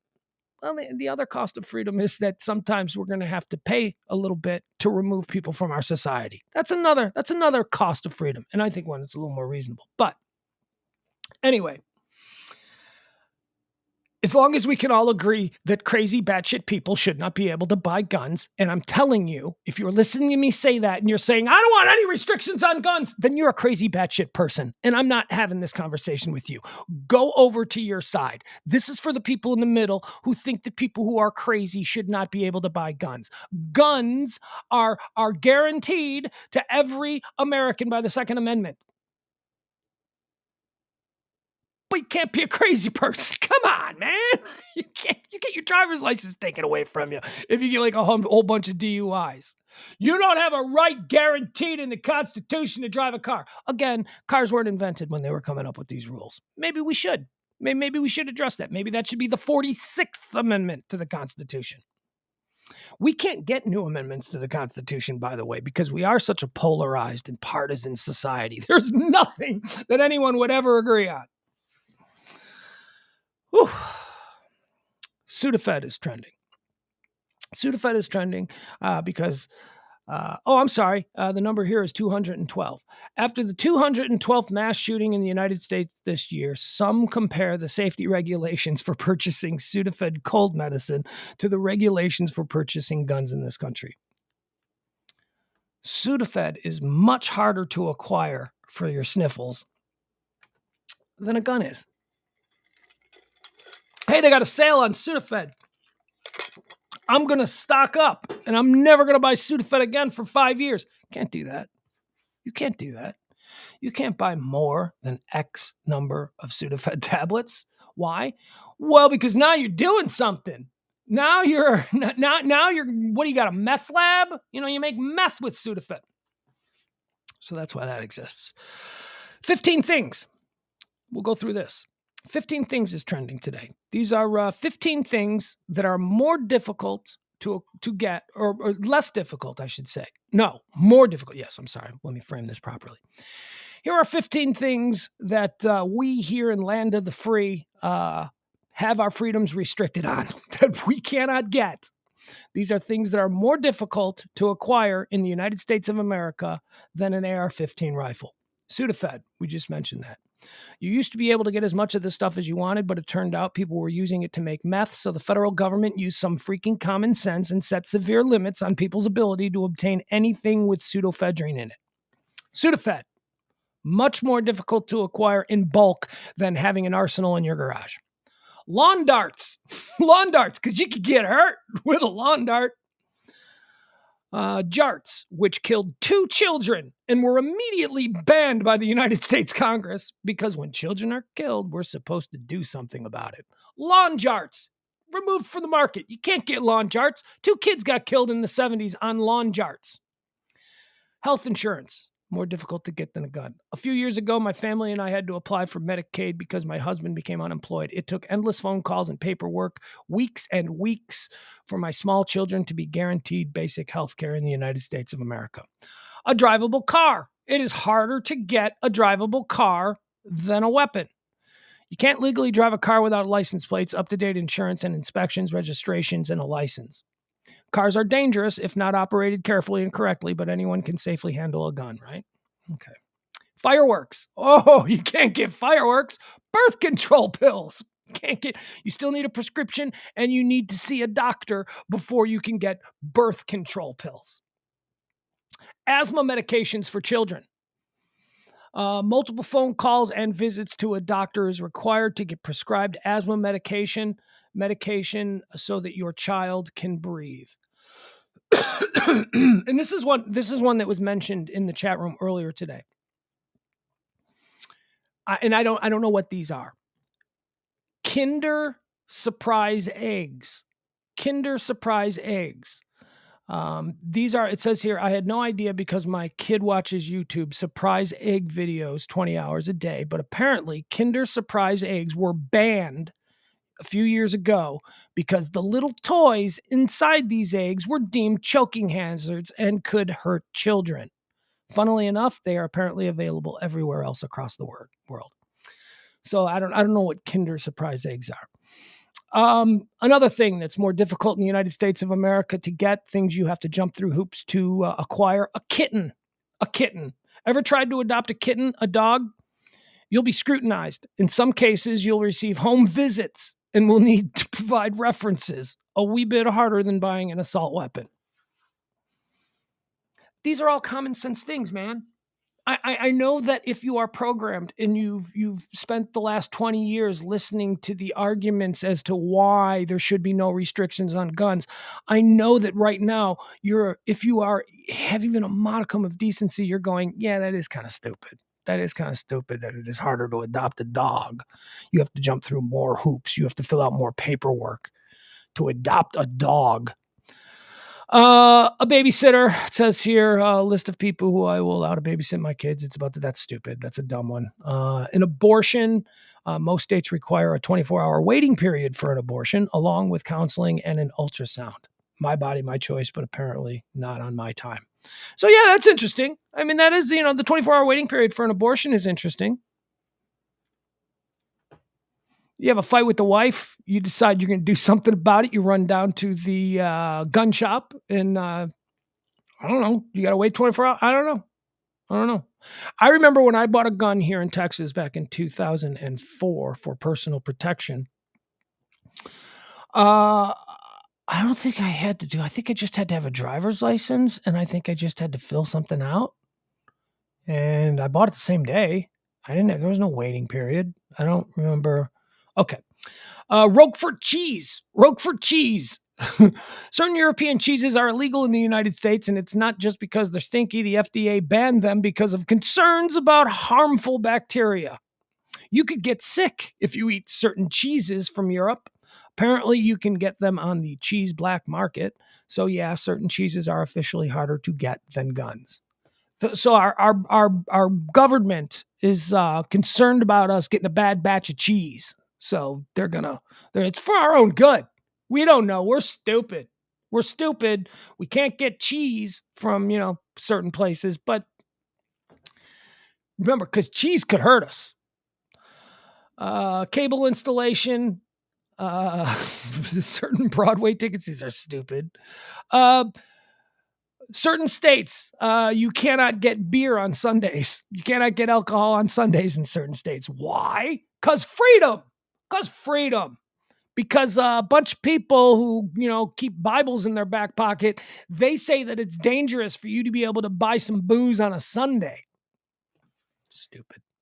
All right, so that's why 15 Things is trending. This article was put out, and those are 15 things that people are arguing are far more difficult to get in the United States because they're dangerous than guns. 90% of Americans is trending.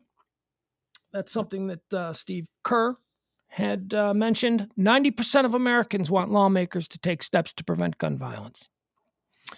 This is put up by Bloomberg, that bastion of liberal thought. Bloomberg. 90% of Americans want Look, if you're in the 10% that do not want lawmakers to take steps to prevent gun violence from occurring, then, log off right now. Get out of here. Just get out of here, you weirdos. You're the 10% that think that JFK Jr. is still alive and that Michael Jackson is living on an island somewhere and that he's working with the Illuminati. Just stop it. Just stop yourself. That's you. You're that 10%. If you don't think that our United States Congress needs to get together and do something, there's something wrong with you.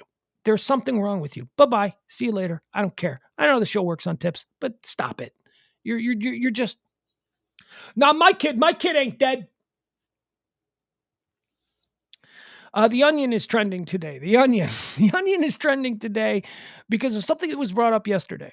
It was brought up yesterday right here in the chat room when we were doing our nighttime show there, the coverage of the Uvalde massacre.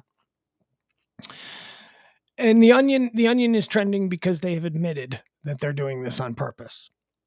The Onion has apparently, after every mass shooting in America, they have released the exact same headline for 15 years now. And, part of it is because they know, well, this headline gets shared because people see it and they're like, oh my God. So the Onion is trending. Why? Here, we'll get into this article. The Onion, it's the satirical magazine. It's very funny. Everybody loves the Onion. The Onion is silly. So the Onion has published the same headline and story every day or every time. They've done it 20 times now. And it's the headline that says, "No way to prevent this." Says only nation where this regularly happens. It's about gun violence, right? "No way to prevent this." Says only nation where this thing happens. That's the headline. So they put together a list. It first appeared in 2014 after the Isla Vista, California shooting. It was then again on June 17th after the Charleston, South Carolina shooting, October 1st in Roseburg, Oregon, December 3rd, San Bernardino, California, October 2nd of 2017, Las Vegas, Nevada, November 5th, 2017, Sutherland Springs, Texas, February 14th, Valentine's Day, Parkland, Florida. May 18th, 2018, Santa Fe, Texas. September 13th, 2018, Bakersfield, California. October 29th, 2018, the Pittsburgh Mosque shooting. November 8th, 2018, the Thousand Oaks, California shooting. June 1st, 2019, the Virginia Beach shooting. August 4th, 2019, the El Paso, Texas Walmart shooting. October 4th, 2019, the Dayton, Ohio club slaying. February 26th, 2020, the Milwaukee, Wisconsin murders. March 17th, 2021, Atlanta, Georgia shooting.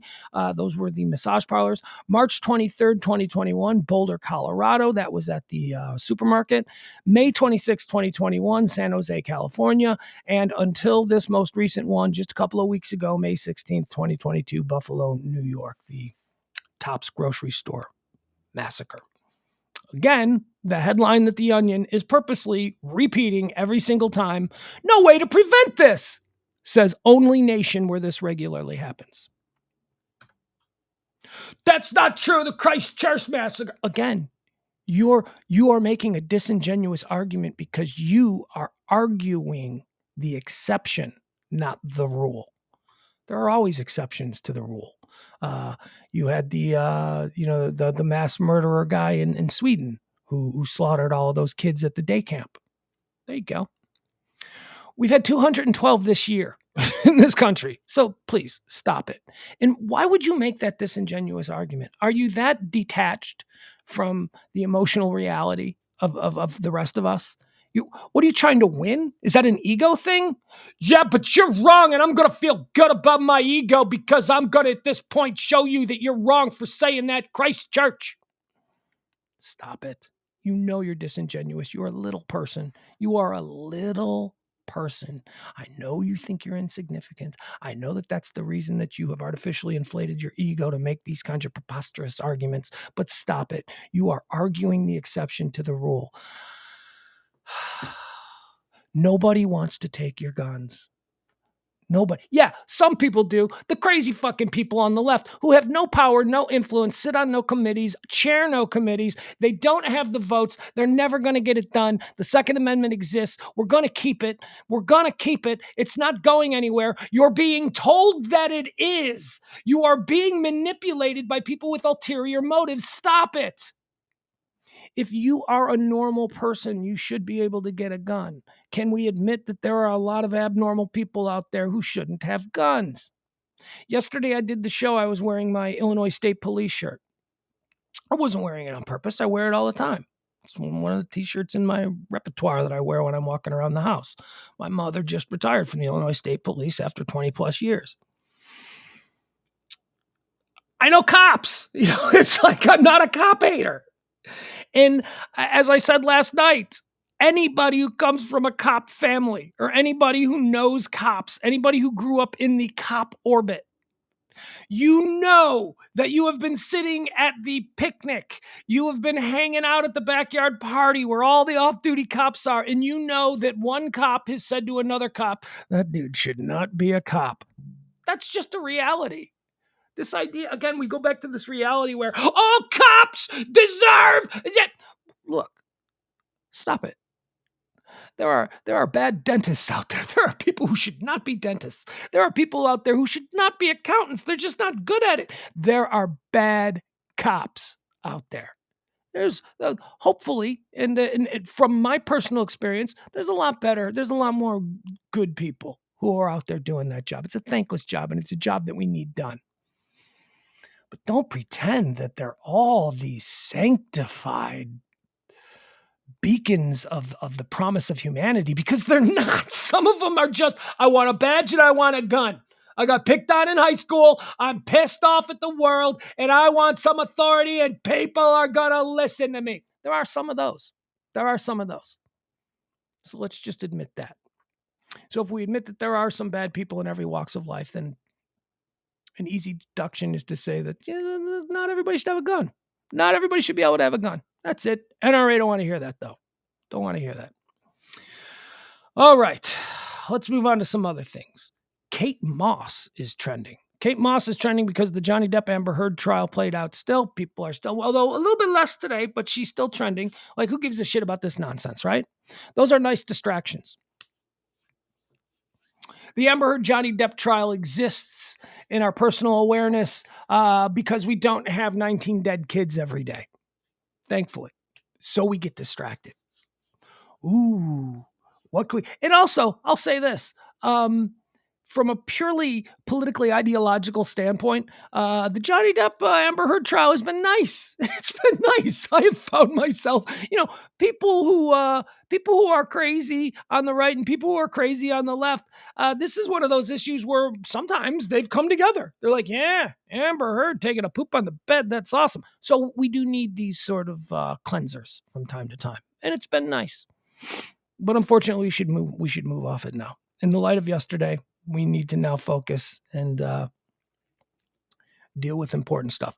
But with that said, Kate Moss appeared today. Oh, Kate Moss. Oh, and did she look good? Kate Moss, come on. Train wreck of a lady back in the 90s. Remember Kate Moss? She was a supermodel. She was sort of the harbinger of the heroin chic movement. She was all thin. She was all gaunt and thin, but beautiful. And now she's like 40 something. Now she's like a grown ass, really gorgeous woman. She's just a gorgeous grown ass woman. She's no longer this like 20-year-old. I'm in the clubs until 5 a.m. She's no longer that. And she appeared in court today as a witness for Johnny Depp. They had a long-standing relationship back in the 90s, back when she was crazy and he was crazy. They were crazy together and they were America's crazy couple. So Kate Moss was called today as a rebuttal witness for Johnny Depp because during the week where Amber Heard was testifying, she mentioned that Johnny Depp has a history of beating up girlfriends because he once shoved Kate Moss down a flight of steps. Well documented. Apparently the National Enquirer was all over that back in the day. So Johnny Depp's team went, oh, good. Thank you for bringing up Kate Moss. Okay, let's get Kate Moss, right? Johnny, you told me she's going to tell the real story. Yeah, she'll come on. She'll tell the real story. So Kate Moss comes on today, and she basically appeared as a witness for Johnny Depp to counter the charge that he pushed her down steps. Kate Moss gave very brief testimony at the Johnny Depp Amber Heard defamation trial, denying that the actor pushed her down a flight of steps when they dated back in the 90s. Instead, Moss said that Depp came to her aid.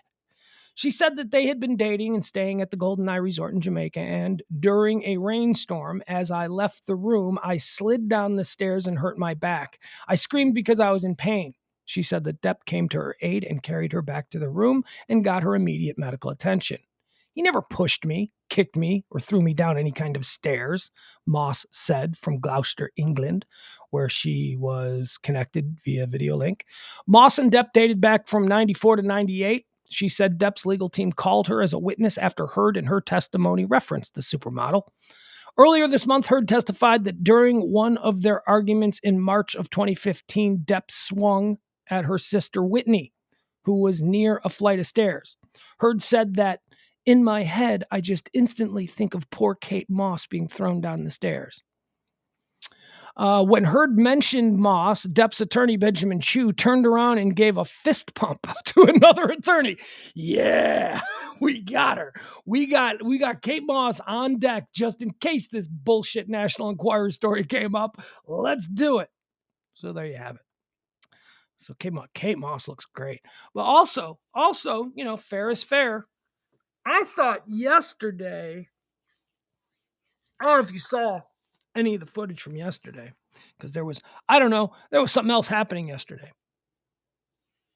I thought Amber Heard looked beautiful yesterday. I don't know what that outfit was she was wearing, but Amber Heard looked great yesterday. All right, let's see, what else do we have here? What else is trending? ISIS plot. This is an interesting one. We could have spent a whole lot of time on this one.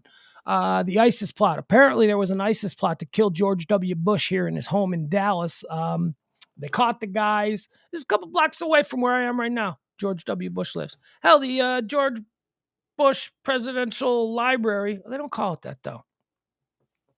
They don't call it the Bush Library. I mean, they unofficially refer to it as that, but isn't it called like the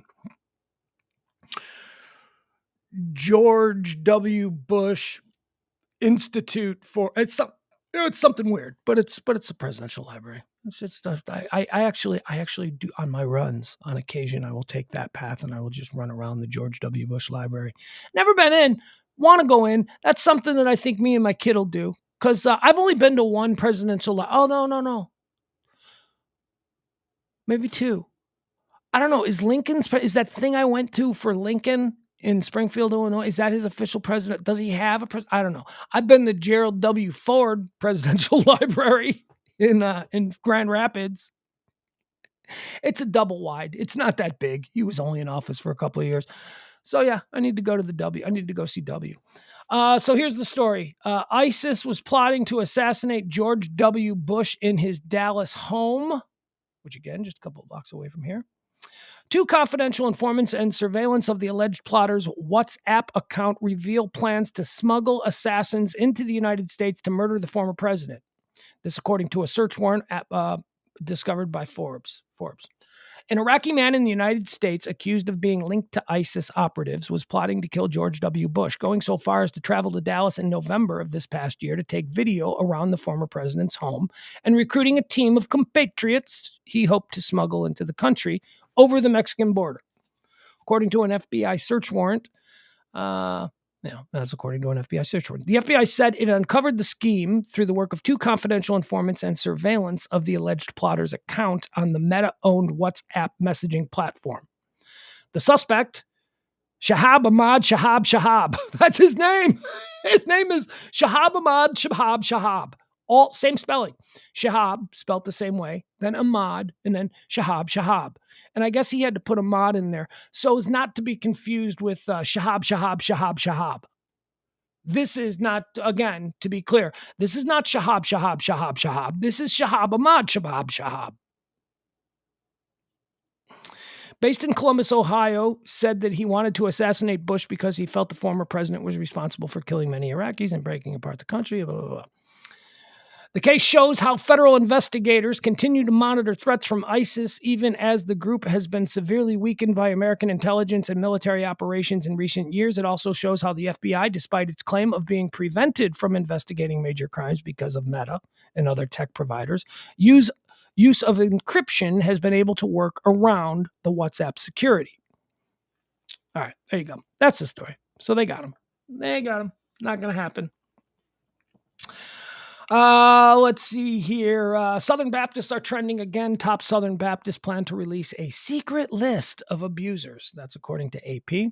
Southern Baptists got in trouble a couple of days ago because it was revealed that they had been downright Catholic in their attempts to hide people who were raping kids and doing all of those things. And they got caught. The guy, you caught us. And so now apparently there exists a list of Southern Baptist preachers and church officials and all that kind of stuff that has existed. And, they all these people are still allowed to be up there on the pulpit telling you about how to be closer to Jesus. But they're on a list, and that list is now, according to the AP, going to be released. I imagine there's going to be a lot of bullshit over that. So we'll see. Conan O'Brien is trending. Oh my God. This is such a great story.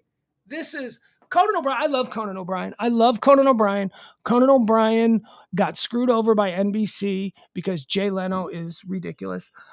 So Conan O'Brien left NBC because he was all pissed off. He's like, whatever, I'm getting out of here. And he went to TBS and he did the Conan O'Brien show on TBS for what, like a decade almost? He was there for a while, it seems. I never watched it. Why? Because I don't watch late night network television shows anymore anyway, and I'm sure as shit not going to start watching it on TBS. So, he didn't have really great ratings over there. He did enough for the people who like to watch TBS. He was there and they watched him. But then Conan O'Brien kind of just ended the show. He's like, you know what? I don't want to do this anymore. So Conan O'Brien stepped away a year or two ago and he started doing a podcast. And this is great. Sirius XM has purchased Conan O'Brien's podcast for, are you ready for this? $150 million. Conan O'Brien leaves his show and everybody's like, he's done. He's never going to work again. What's he going to do? He's probably made about $50 million in the last 20 years of doing big high profile TV. He's never going to see that kind of money again. So Conan O'Brien went in his basement and started doing a podcast, and Sirius just paid him $150 million. Far more money than he ever made hosting the Conan O'Brien show at the height of the Conan O'Brien show on NBC. $150 million for his podcast that he has no overhead on. It's just him, a microphone, his basement, talking to his friends. He doesn't have a step. Well, he's probably got an assistant, maybe a producer that, books people and does all of that stuff. But he doesn't have a crew. He doesn't have a network that he's got to kick in. He doesn't have this, that, or the other thing. $150 million in Conan O'Brien's pocket. God bless you, sir. You did it. You showed them. You showed them. I'm telling you, man, that's where the money is, and they're overpaying right now. Here's the problem. You got to already be famous. You got to already be famous and decide that you're going to do a podcast, and then,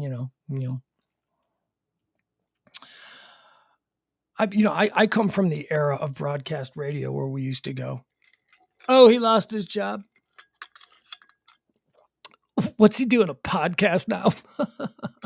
Now podcasters make far more money than anybody that you listen to on the radio. I know what the current salaries are of the top people that are on the radio in this market, in the market of Chicago and New York, Los Angeles. I know the major market pay scales. I know what people who you listen to every day make. I know. I've seen the numbers. I have friends who are in. We talk all the time about how the pay has dropped. There are people that you listen to on your favorite entertainment-based broadcast radio shows who make less money than a manager at the Foot Locker. I promise you that. The guys who 10 years ago were signing those $2 million a year deals. I'll give you a story. So I have a friend who was a very, very big, long-standing, 20 years plus sports radio talk host. And he signed the deal, I think, in 2004, and he was making $2.5 million a year for 4 years. Okay? It's a $10 million contract. He's making $2.5 million a year. At the end of his contract, when that $2.5 million a year contract ended, he was still number one. He had grown his audience.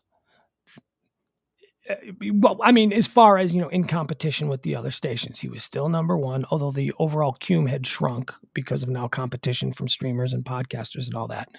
So remember, he was making $2.5 million. He sat down to do his new contract. And they came to him and said, you know how you're making $2.5 million? And you know how you've held up your end of the bargain and you're still doing a really great show that people really like and that people are really listening to? Well, you know how you're making that $2.5? We're going to reward you now by paying you $300,000. And he walked. He walked because his ego would not allow him to, without, and no fault of his own, he did the exact same thing. He just made $2.5 million a year doing this thing, and he did it for the length of the contract. And then he was going in and he was like, I'm going to ask for $3 million this time. And they said, how about 1/10 of that? I mean, we're going to have to fire some people around here, but we could get you 300,000. So this guy who went from making $2.5 million a year was so offended at the idea that he was now going to be making only 300,000 that he left, and he hasn't worked since. He hasn't worked. Good thing he made $2.5 million for 10 years because he's fine. He doesn't have to work, but he can't get a job. And I was told he was offered about 2 years ago, he was offered another job to come back and be on radio. And you know what he was paid? $100,000 a year. And that only lasted like a year. It was a 1-year contract, 100,000. And then they went, you know what? We're not going to renew this deal. And now he's sitting out. So he turned down 300,000 because his ego wouldn't accept that he was making 2.5 and that he couldn't take that level of a pay cut. So he turned down the 300,000, walked away, said, I'm done, sat on the bench for 2 years, and then accepted a $100,000 a year job for a year. I'm telling you. So Conan O'Brien walking away from his show, having everybody go, oh, this is $150 million free and clear in his pocket. Well, of course, we've got taxes and all that kind of stuff. Good for you, Conan O'Brien. Good for you. You showed him $150 million. Oh, Conan's doing a podcast now? That's so embarrassing for him. He used to be on NBC. That is so embarrassing. I'll give you another example. So I listened to Smartless. Smartless, which is a podcast hosted by Sean Hayes from Will and Grace, Will Arnett from Everything Funny. Will Arnett is so funny, but most notably Arrested Development. And Jason Bateman of Ozark, Arrested Development, and a whole bunch of things. Smartless is hosted by Sean Hayes, Will Arnett, and Jason Bateman. And they sold their podcast to, I think it might be Amazon. These are just 3 guys who are actors who make, $1 million for this, $1 million for that, whatever. Hey, you know what we should do? Because we're actors and we only work a couple of months a year. We got a lot of free time and we're friends and we hang out and we like to rip on each other. Why don't we just do a podcast? And so Will Arnett, Jason Bateman, and Sean Hayes decided to just on a lark do a podcast. They sold that. I want to get this number right. Hold on.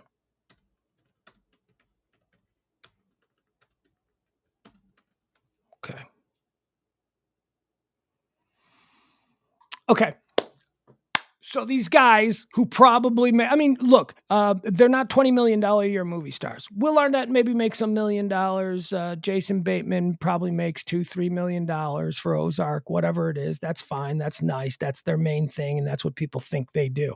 They created this podcast and they sold it on a 3-year licensing deal to Amazon for $80 million. Their little lark, their little pod. Oh, yes. Well, Jason Bateman's great in Ozark, and he does, like 5 movies a year that aren't blockbusters, but they're fun little popcorn movies. And he probably makes a couple of million a year doing that as well. So, he's doing this silly little podcast just to kill time, which now pays them more money than they have ever made. Sean Hayes, who for 15 years was on Will and Grace, probably made multiples of millions of dollars a year doing Will and Grace, makes more money from sitting down and talking to his 2 closest friends than he ever did on Will and Grace. Will Arnett makes more money from doing the Smartless. So, man, oh man. But again, you got to be Sean Hayes. You got to be Jason Bateman. You got to already be Will Arnett or Conan O'Brien before you get that kind of money. Because let me tell you, the nameless people who are out there doing podcasts who don't already have celebrity from some other avenue, they ain't making that kind of money. As a matter of fact, they don't have any name recognition, so they're not getting any hits. Wink, wink, nudge, nudge.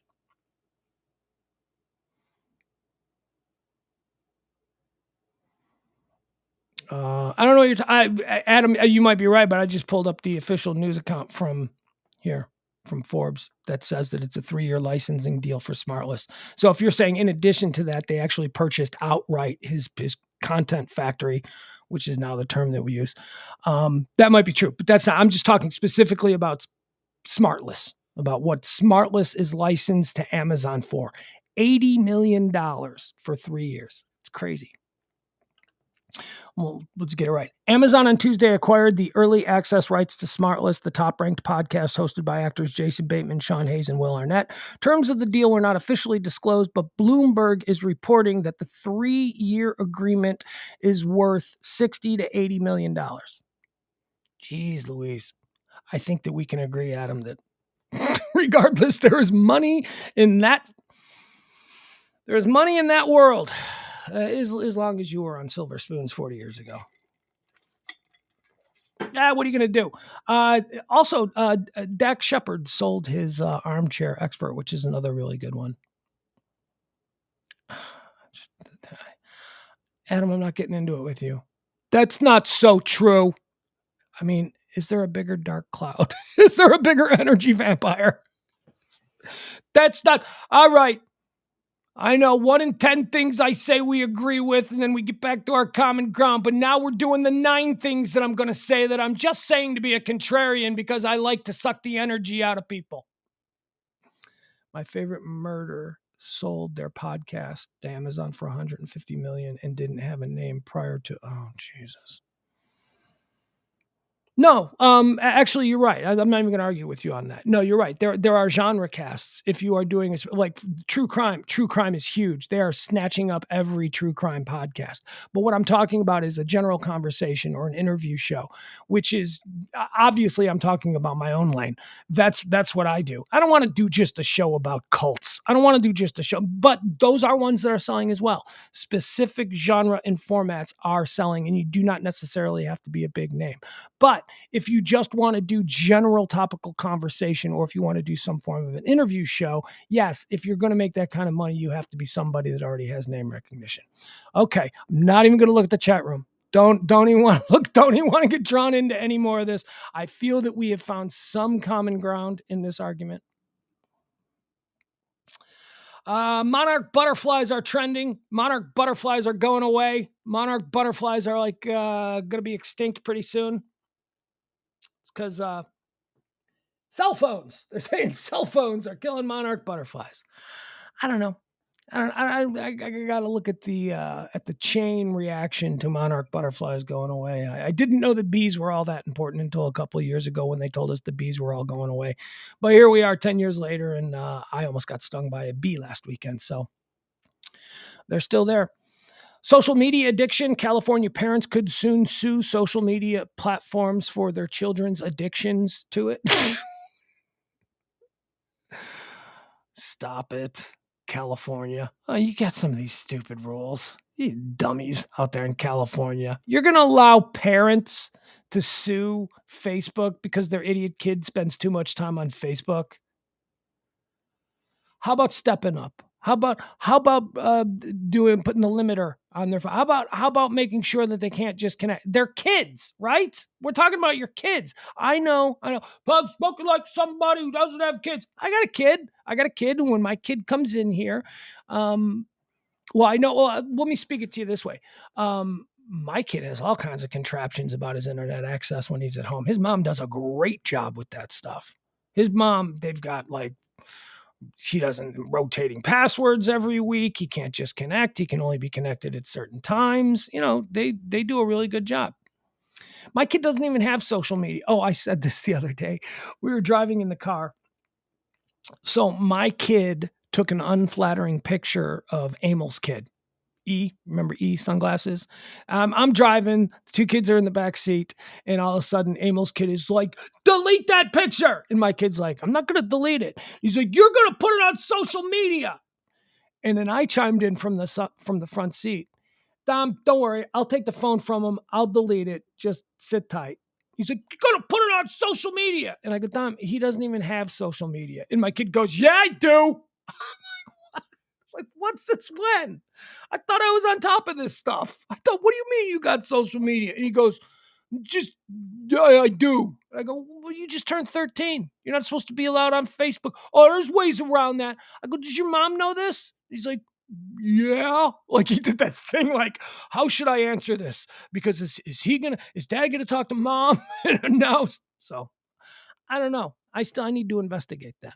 I need to investigate. I need to do a little bit more on my end. But you shouldn't be able to sue these things because your kids are spending way too much time on. Come on. Come on. Sue for everything. Oh, the lawyers love that. The lawyers love it. Every time a kid does something wrong, I'm going to blame that he was on the YouTube. Stop it. Let's see. So that's why social media addiction is trending. I'm more honestly for kids in the upcoming generation. I'm more concerned about the access to pornography.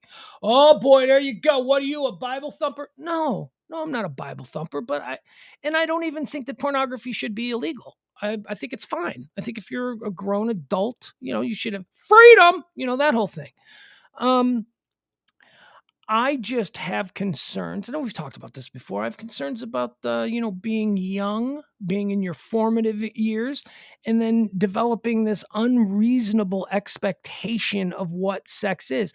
If you're 15-year-old, you're a virgin and you have seen modern pornography, I don't want you thinking that is what sex is supposed to be, and anything short of that is going to be dissatisfying. I mean, now we're talking about power failure issues and it's not just as simple as, every girl in porn has gigantic boobs and their hair is made up and they look like pinups, because most girls don't look like pinups. Most girls are beautiful in a completely different way. I worry about those expectations. I can't be attracted to any girl that doesn't have 44 double D boobs. I worry about that. But mainly I just worry about the acts themselves. They do things in porn that you're not going to do with your wife. They do things that just crazy. So I worry about that. I worry about that more than I do, being on social media 10 hours a day and his grades dropping.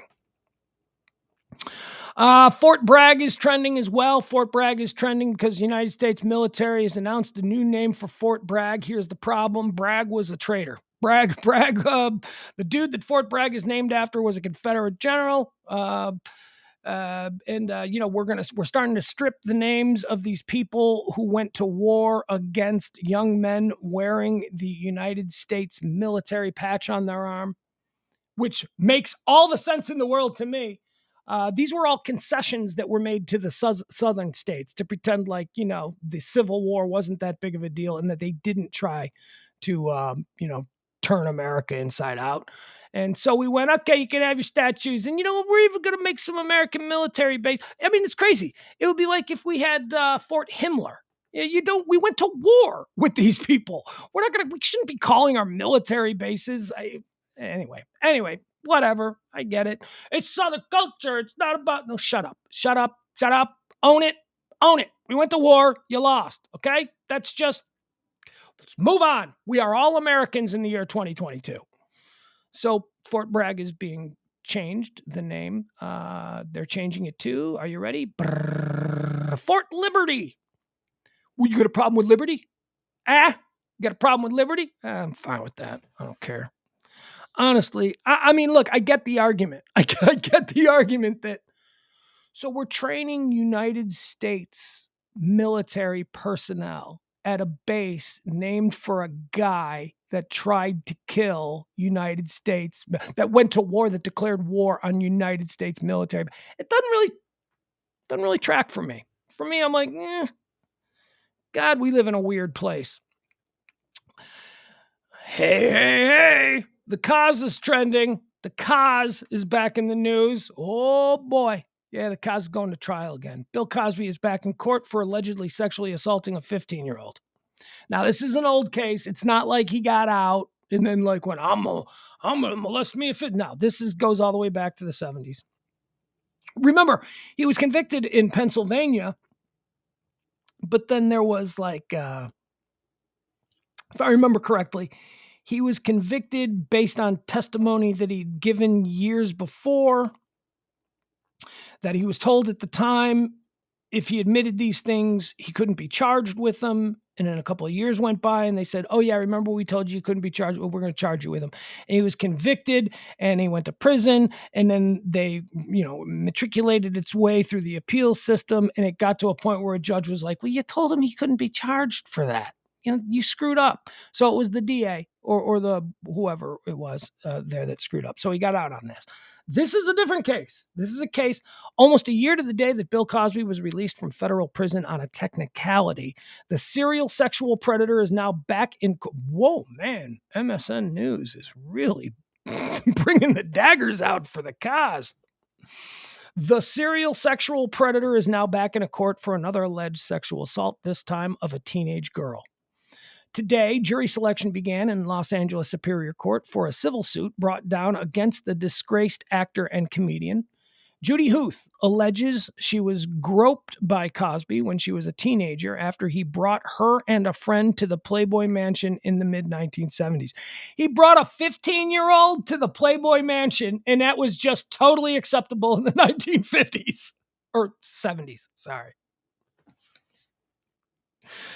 70s were a wild time, man. The 70s were crazy. You could do whatever you wanted in the 1970s. In a complaint Huth filed in December of 2014, she says she was only 15 years old when she and a friend, who was then 16, first met Cosby while he was in Los Angeles filming a movie. According to the complaint, Cosby asked the girls how old they were during their first meeting. 15, 16. Hey, want to go to the Playboy Mansion? That was totally a normal thought process for a revered, celebrated American celebrity in the 1970s. And also, he shows up with a 15 and a 16-year-old in the 1970s, and you're like, what, cool with it? Well, it was Cosby. No, but he wasn't Cosby yet. He was famous Cosby, but he wasn't stratosphere famous Cosby. He hadn't hosted, or starred in the Cosby Show at this point. He was just a famous guy. And he was famous, but he wasn't Cosby famous. Cosby asked the girls how old they were during the first meeting. Days later, he invited them to his tennis club, where he gave them alcohol, and later to the Playboy Mansion, a place he frequented for decades. Cosby allegedly instructed them to say they were 19. All right. Should anyone ask?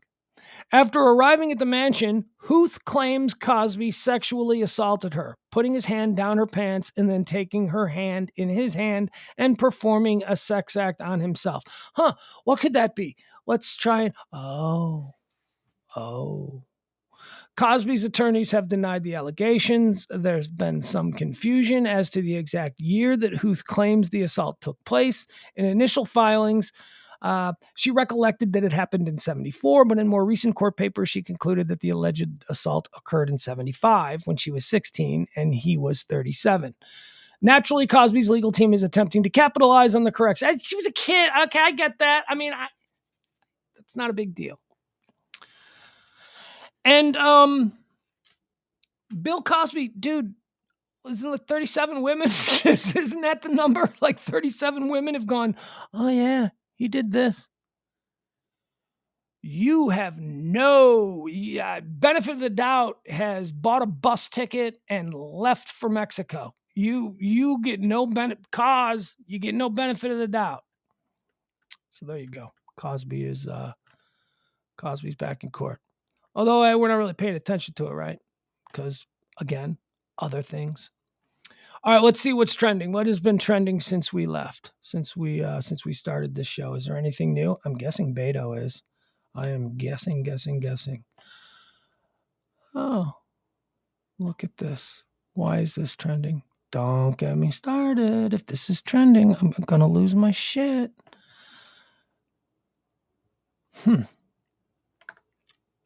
Of course, Beto is trending. Of course. Hold on. All of a sudden, my stuff is not booting up. Give me a second for all of this to... Again, a good time to announce if you want to tip the show, please tip the show last week of the month.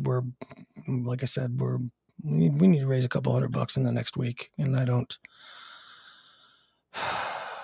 Uvalde is still trending. Brandy is trending. Brandy fires back at Jack Harlow. Okay, Brandy, fine.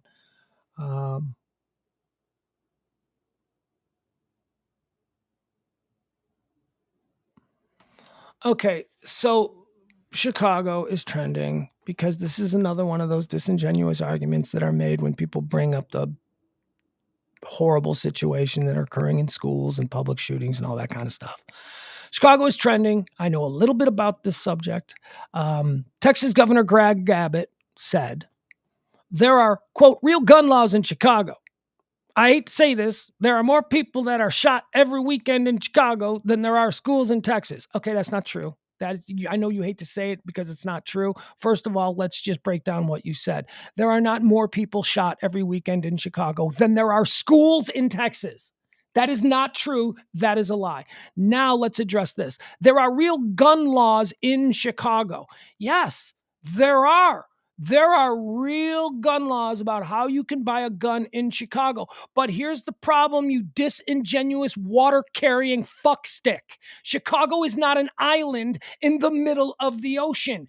Everything that surrounds Chicago doesn't have those gun laws, namely Indy-fucking-Anna.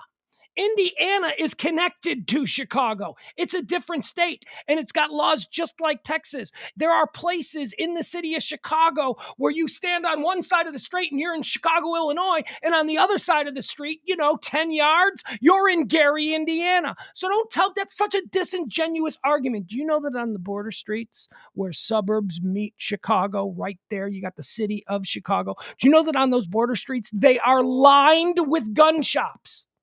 Especially in the ones that aren't located in Cook County. Cook County has sort of fallen in line with Chicago. So don't pretend like, I got gun laws in Chicago. Yes, residents of the city of Chicago have these gun laws. And if you're a gang member, you cannot in the city of Chicago just go down to the local store and buy yourself a gun. But guess who can? The gang member who lives across the street. Because the guy who lives across the street lives in a different county or he lives in a different state and their laws are not the same. So stop this. Stop it. There are not more shootings every weekend than there are. Okay, let's just say on an insane week. And this isn't even, I'm just throwing this number out arbitrarily. Let's just say that this weekend, 200 people get shot in Chicago. You're telling me there's not 200 schools in Texas? Then you got a fucking problem because Plano, where my kid goes, there's at least 20 in Plano alone.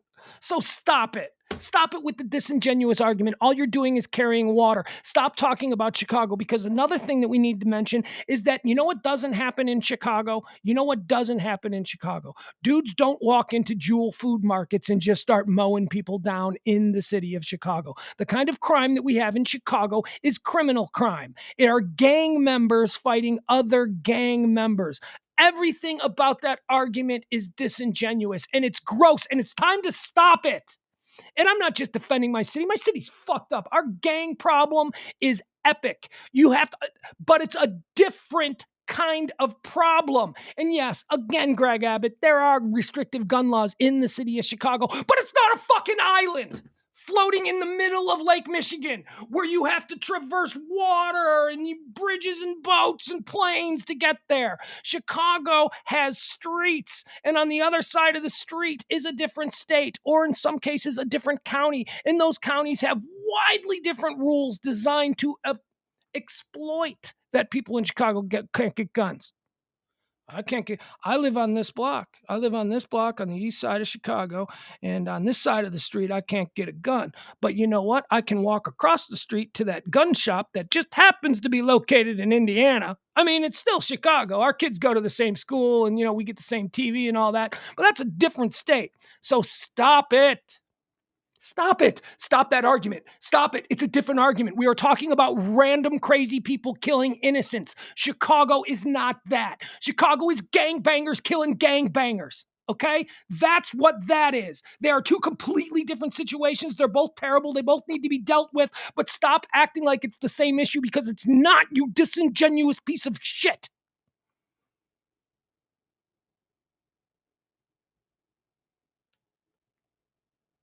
What else is trending? Let's see. Josh Duggar. Oh, this guy's trending. Former reality TV star Josh Duggar was sentenced to more than 12 years in prison after he was convicted of receiving and possessing child pornography. What a fucking weirdo, man. Okay, so this is the guy. There's a 19 kids and counting. We're a totally normal family. We got 19 kids. You're not a totally normal family. Josh Duggar, wasn't this the dude? Didn't he like molest a bunch of his brothers and sisters years ago? And they were like, dang it. And then like he gets through that whole situation. And now Josh Duggar's got like child porn on his computer. And it's not one of those deals where like, he was downloading sketchy movies from a Russian site and, he got hacked and unfortunately he got placed. He was totally innocent. No, he wasn't. He's got a history of molesting his own sisters. Stop it, Josh Duggar. What a creep. That whole thing is creepy. Creepy.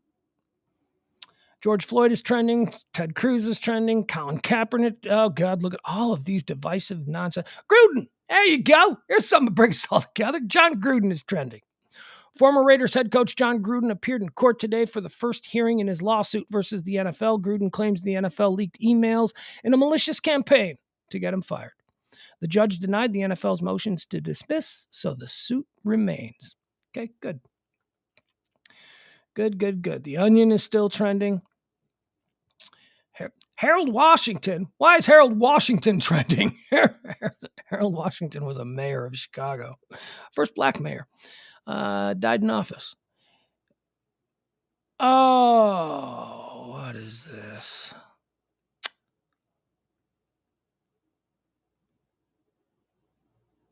All right, here we go. Emergency evacuation at Harold Washington College. This is not a drill. This is a Harold Washington College emergency evacuation. Please walk calmly to the nearest emergency stairwell and proceed down the first floor lobby and exit the building. Follow the directions of uniformed staff to reach a safe distance away from the campus and await further instructions. This was posted 15 minutes ago. Let's see what the latest is on this.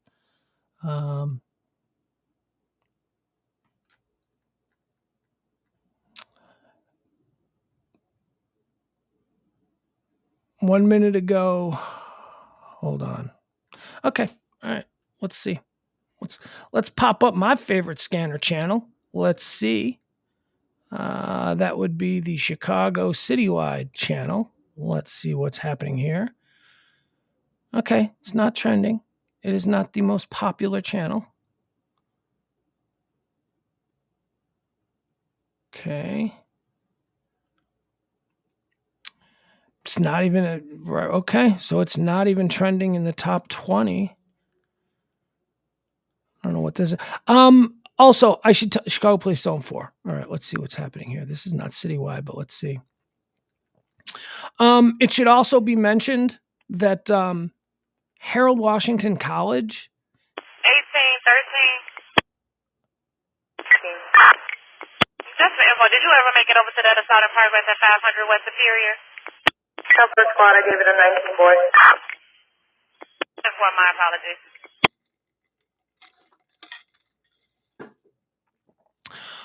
What I was saying about Harold Washington College is that it's in really bad neighborhood. South Passenger Busy Unison 1, we got a battery in progress at the Orange Line, 22 East Roosevelt. 22 East Roosevelt reports the 2 male blacks fighting on the platform. No weapons reported, no further. All right, so there's a fight on the L line. Yeah, okay. So Harold Washington, I don't know why this is. 102 Sam, we don't see anybody fighting over there right now. There was a train that just pulled off, so it's possible one of the parties went their separate way. Okay.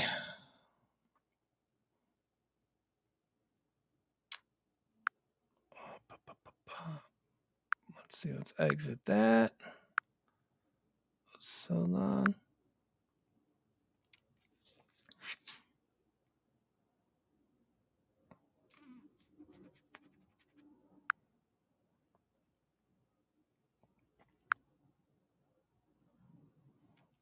Okay. Give me a second here.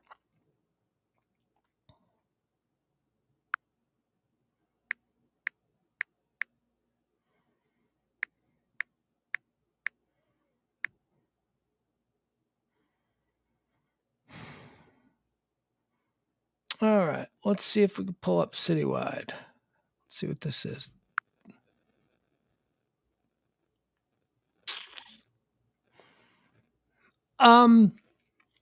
Harold Washington College, there being an evacuation of Harold Washington College. Again, I talk about this whole compartmentalizing of crime on crime versus what occurred yesterday where a bunch of kids were slaughtered. Just contextually, Harold Washington College is not in a great part of town. There are numerous gang activities that occur every day, around. Maybe there's a little gun duel happening. I'll say something. Yeah. All right, so pending in 25 now, we're having a criminal trespass in progress, 2155 North Mobile. There's an auto PD. There, Gampton and McLean, another one, Medill and Oak Park. Third crash, Oak Park and Medill. It's going to be a dupe there. Battery in progress, Central and Alkales, running suicide, 5005 Diversity, crash Wrightwood and Leclerc. In westbound of Madison, watch out, guys. Watch out, guys. Madison and Long, watch out. There's a car coming. Madison and Long, guys, just caution. Madison and Long, there's a car going high speed westbound. Madison and Long. Ooh, we got a car chase? Ooh. 2530. Ooh, we might be jumping in at the beginning of a car chase. All right, back low in 25.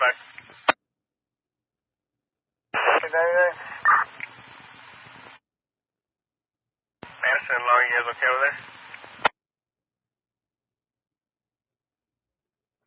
Madison and Long, are you okay there? Nothing. Come on, check back in, Madison and Long. You were warned that there was a car heading towards you at a high rate of speed. The dude just said, "Are you okay?" and you didn't respond. Click on the radio. Didn't say anything. Just say, "Yeah, we're fine." Just an idiot speeding.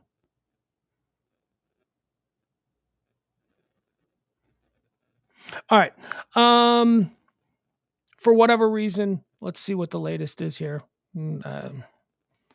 Again, when I see that there is a police situation happening at Harold Washington College, I don't have the same sinking grossness that I have when I hear about something occurring in a school. 1530. I should. There is no 549. Can you call this lady back and see where she is? All right, there's nothing going on. There's nothing going on right now. Harold Washington College is trending. What's happening at Harold Washington? Just got a voicemail saying to evacuate and that this is not a drill. That was 1 minute ago. Shaking my head. What's going on at Harold Washington College is another recent post. Block Club Chicago says Harold Washington College was evacuated Wednesday due to a gas leak. All right, there we go. But we are all tense. So there was a gas leak at Harold Washington College, and now we've got the answer. At least for now. What the heck is this about? Okay, so let's do this. I'm not going anywhere. I mean, I see we've had a little bit of attrition there in the chat room. Yeah, Jeff, thinking half doesn't really care much about stuff these days. Talking about Bill Cosby bringing a 15-year-old to the Playboy Mansion, but Bill told the girls to tell everybody they were 19. Yeah, I don't really, Jeff, I don't think Hef gave a crap about too much back in those days either. So, I think Hef was pretty much whatever, man. So nobody thought about the emotional maturity of a 15-year-old. Creepy dudes in their 40s were just like, yeah, that 16-year-old looks 25. Let's hang out with, they didn't, there was no thought. There was no depth. There was no consideration. I don't know. I don't know what you're going to do. Hey, did you want to do this? I'm going to ask the chat room. You guys let me know if you're at all interested in this, because I was watching it earlier today. I pulled up from yesterday's show the moment that the Uvalde situation started to bling on my alerts. This was, 3.5 hours before everybody else knew something was happening. And I thought it was interesting how how I was confused by what was happening, because it didn't seem to be following the typical way that a breaking news story of that magnitude unfolds. So if you want to rewatch it and see, like, because I found it fascinating, but again, I'm a narcissist, and I found it fascinating from my perspective because now we know what was happening. But I'm watching myself and I'm going, we didn't know. We had no idea. We were trying to figure out in real time if this is real, something that we need to investigate, or if it's just something we should move on from and just go, okay, nothing happened. Okay, Kenny. Kenny says, sure. I'm going to go with Kenny. I don't care if 10 of you now go, nope, we're not going to do it. Kenny gave me the go ahead. So we're going to try this. We'll try this from yesterday. All right. Where is yesterday's shoe? Yeah.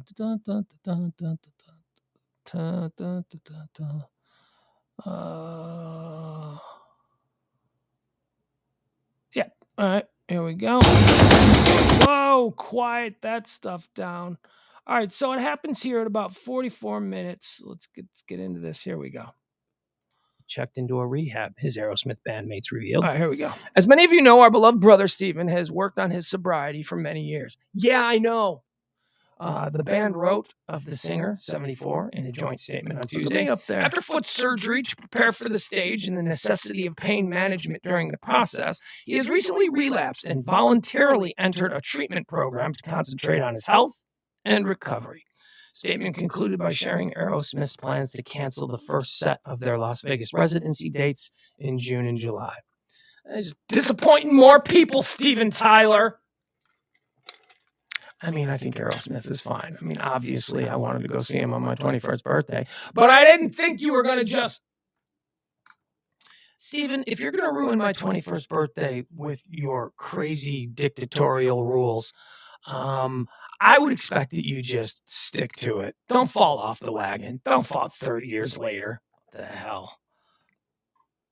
Oh my goodness. There it is. That's the moment. This is the moment where I'm seeing my alerts. Look at this. This is where I first became aware of Uvalde, Texas. Okay, here we go. We've got something else happening here. All right, hold on, guys. Give me a second here while I pull this up to see if this is real. Oh, it was real. Yikes. All right. All right. Hold on.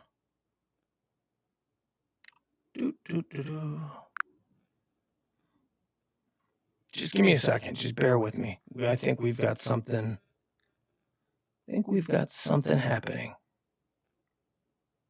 According to all the alerts, something was happening in this moment.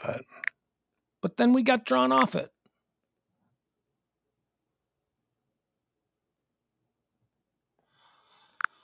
Okay, let's see.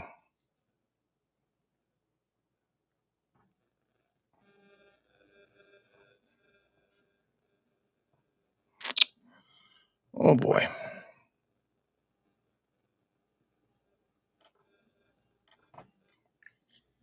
All right, so I'm reading the alerts here. I'm starting. All right, so I'm seeing reports here out of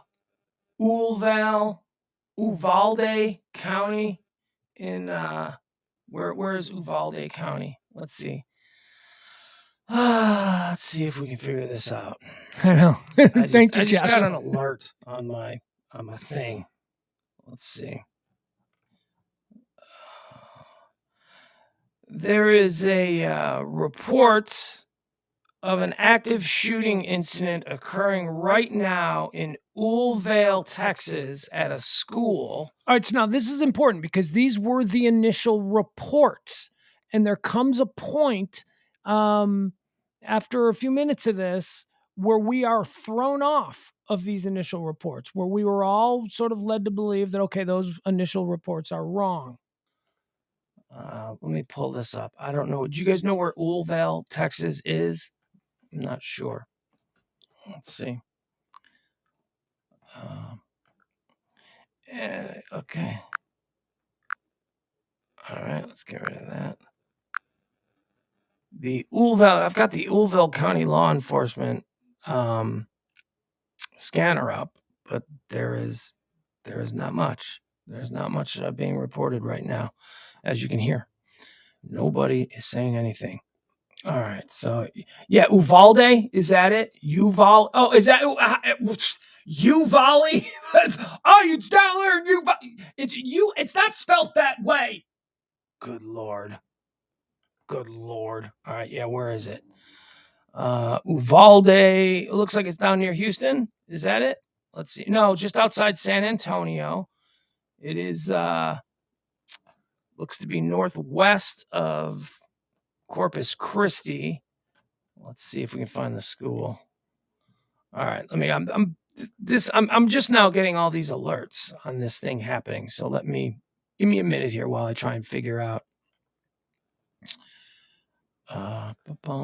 Hopefully this turns out to be nothing, but active shooter at Robb Elementary School in Uvalde.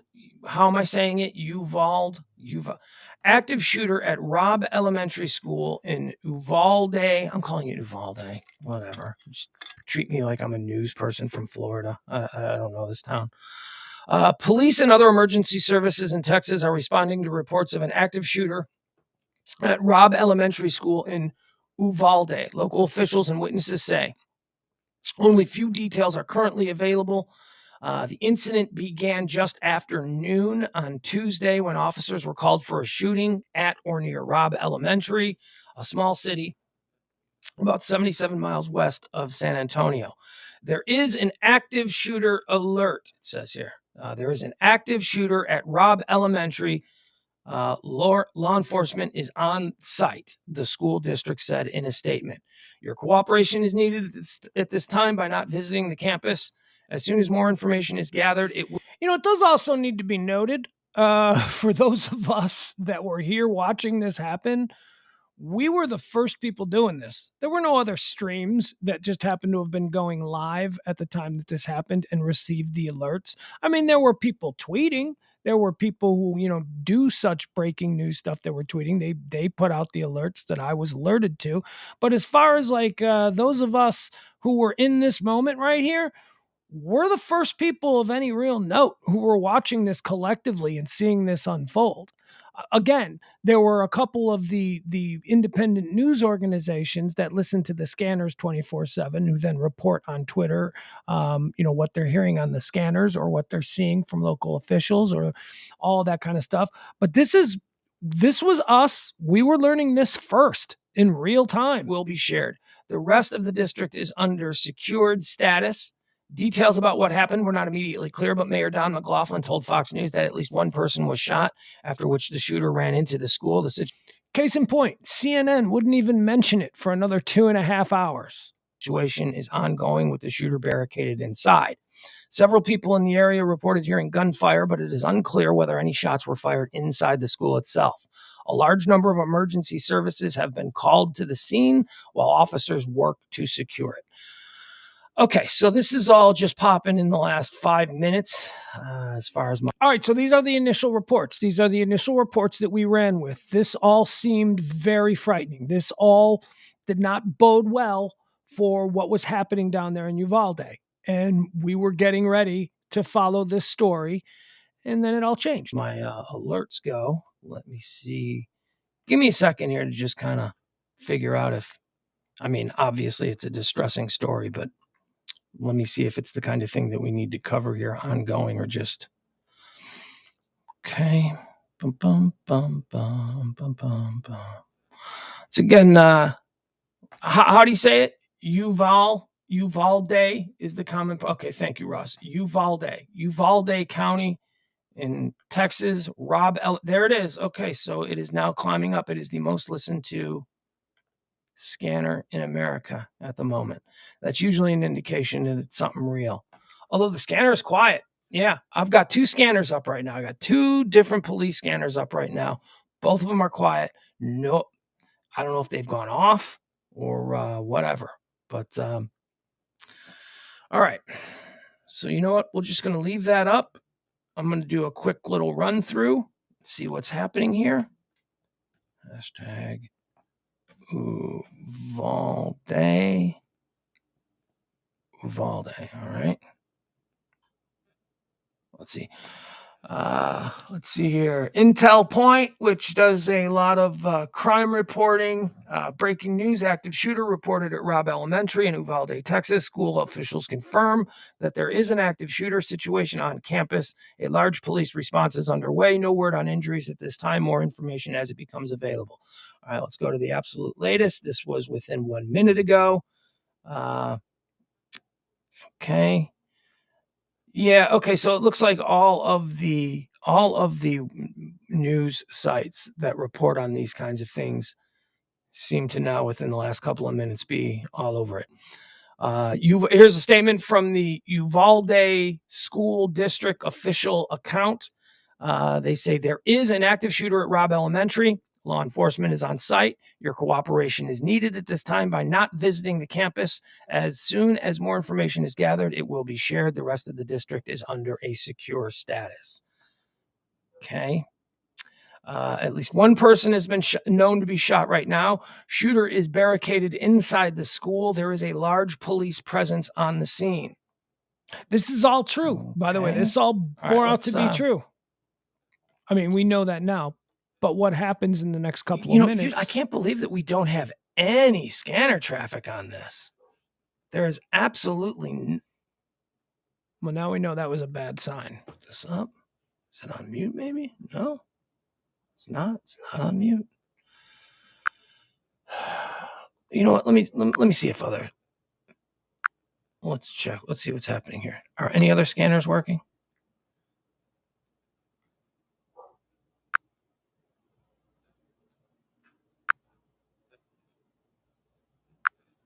Okay.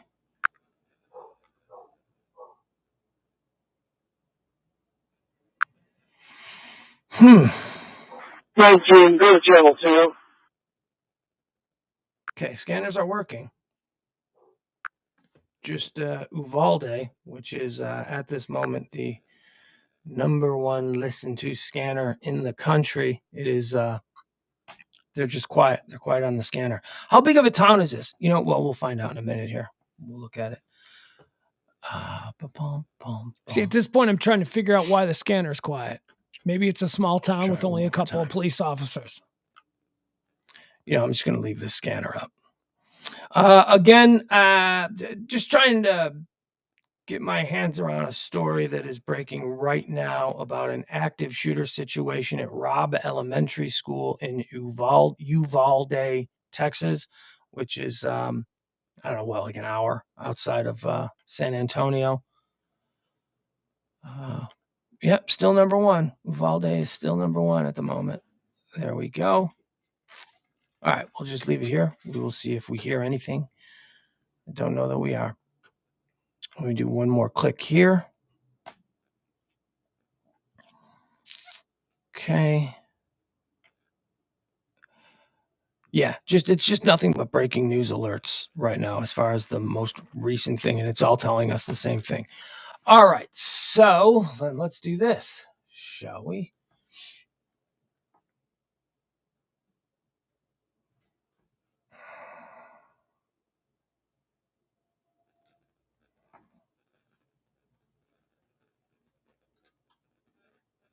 Okay. All right, let's see what we're looking at.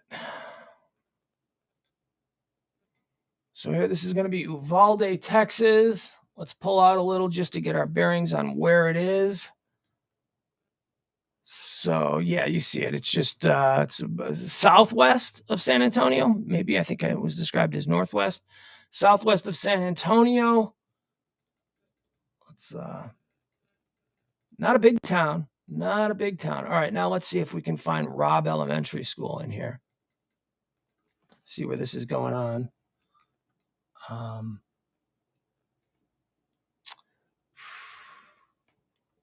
All right. Oh,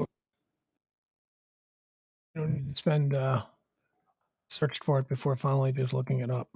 It's absolutely quiet. There is nothing. They are not broadcasting. Reports say that there is a shooter, an active shooter here at this school. He is barricaded inside. Let's see what the latest is. Boy, the scanners are just absolutely quiet. There is nothing. They are not broadcasting. Which is odd. Robb Elementary is on lockdown following reports of an active shooter. All campuses are on lockdown due to gunshots in the area. Active shooter situation underway at Robb Elementary. Nobody is posting any videos from the scene. Just some pictures, some still pictures, which is essentially what we are looking at here.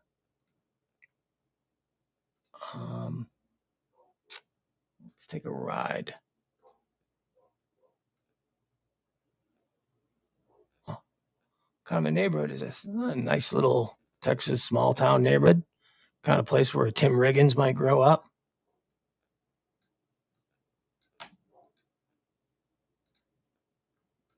What's that sign say?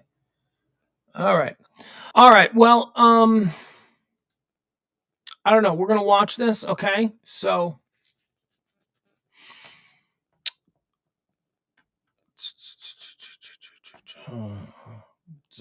Rob says active is a trendy press word. Yeah, I mean, well, you got a better one? I mean, how would you describe a situation that's unfolding? Yeah, I don't know. If the shooting is still in progress and, there's a guy inside, according to early reports, and again, all of these reports, early reports, things change, man. I mean, whatever you're hearing in the very first few minutes of any kind of a story that breaks or unfolds in this way, rest assured that nothing you heard in the first couple of minutes is going to be true, right? So what have we heard?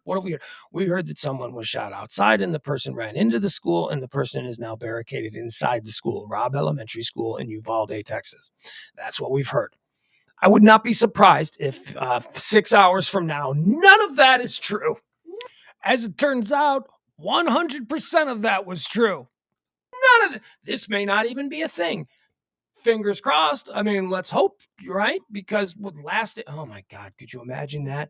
Last week of school. It's got to be the last week of school down there. It's the last week of school everywhere else, right? Here in Texas. Last week of school. You think you get through it. And then you get, as a parent, then you get this freaking call going on. Last week of school, really? Not even Monday. Unbelievable. All right. I'll tell you what, you people in the chat room, if there's any way you guys can follow this better than I can, just give me updates and I'll be checking. I've got my alarms on. I've got the scanner up for Uvalde County law enforcement. There is nothing being broadcast. There is no information being put out there. So if you guys see something, let me know. But as of right now, okay, there's some stuff. Okay. All right. Nope. Those are just more alerts. Those are alerts to the active event. A mass shooting is being reported in Uvalde County, the city of Uvalde. Uvalde. Am I saying this right? Come on, Texans, get my back here.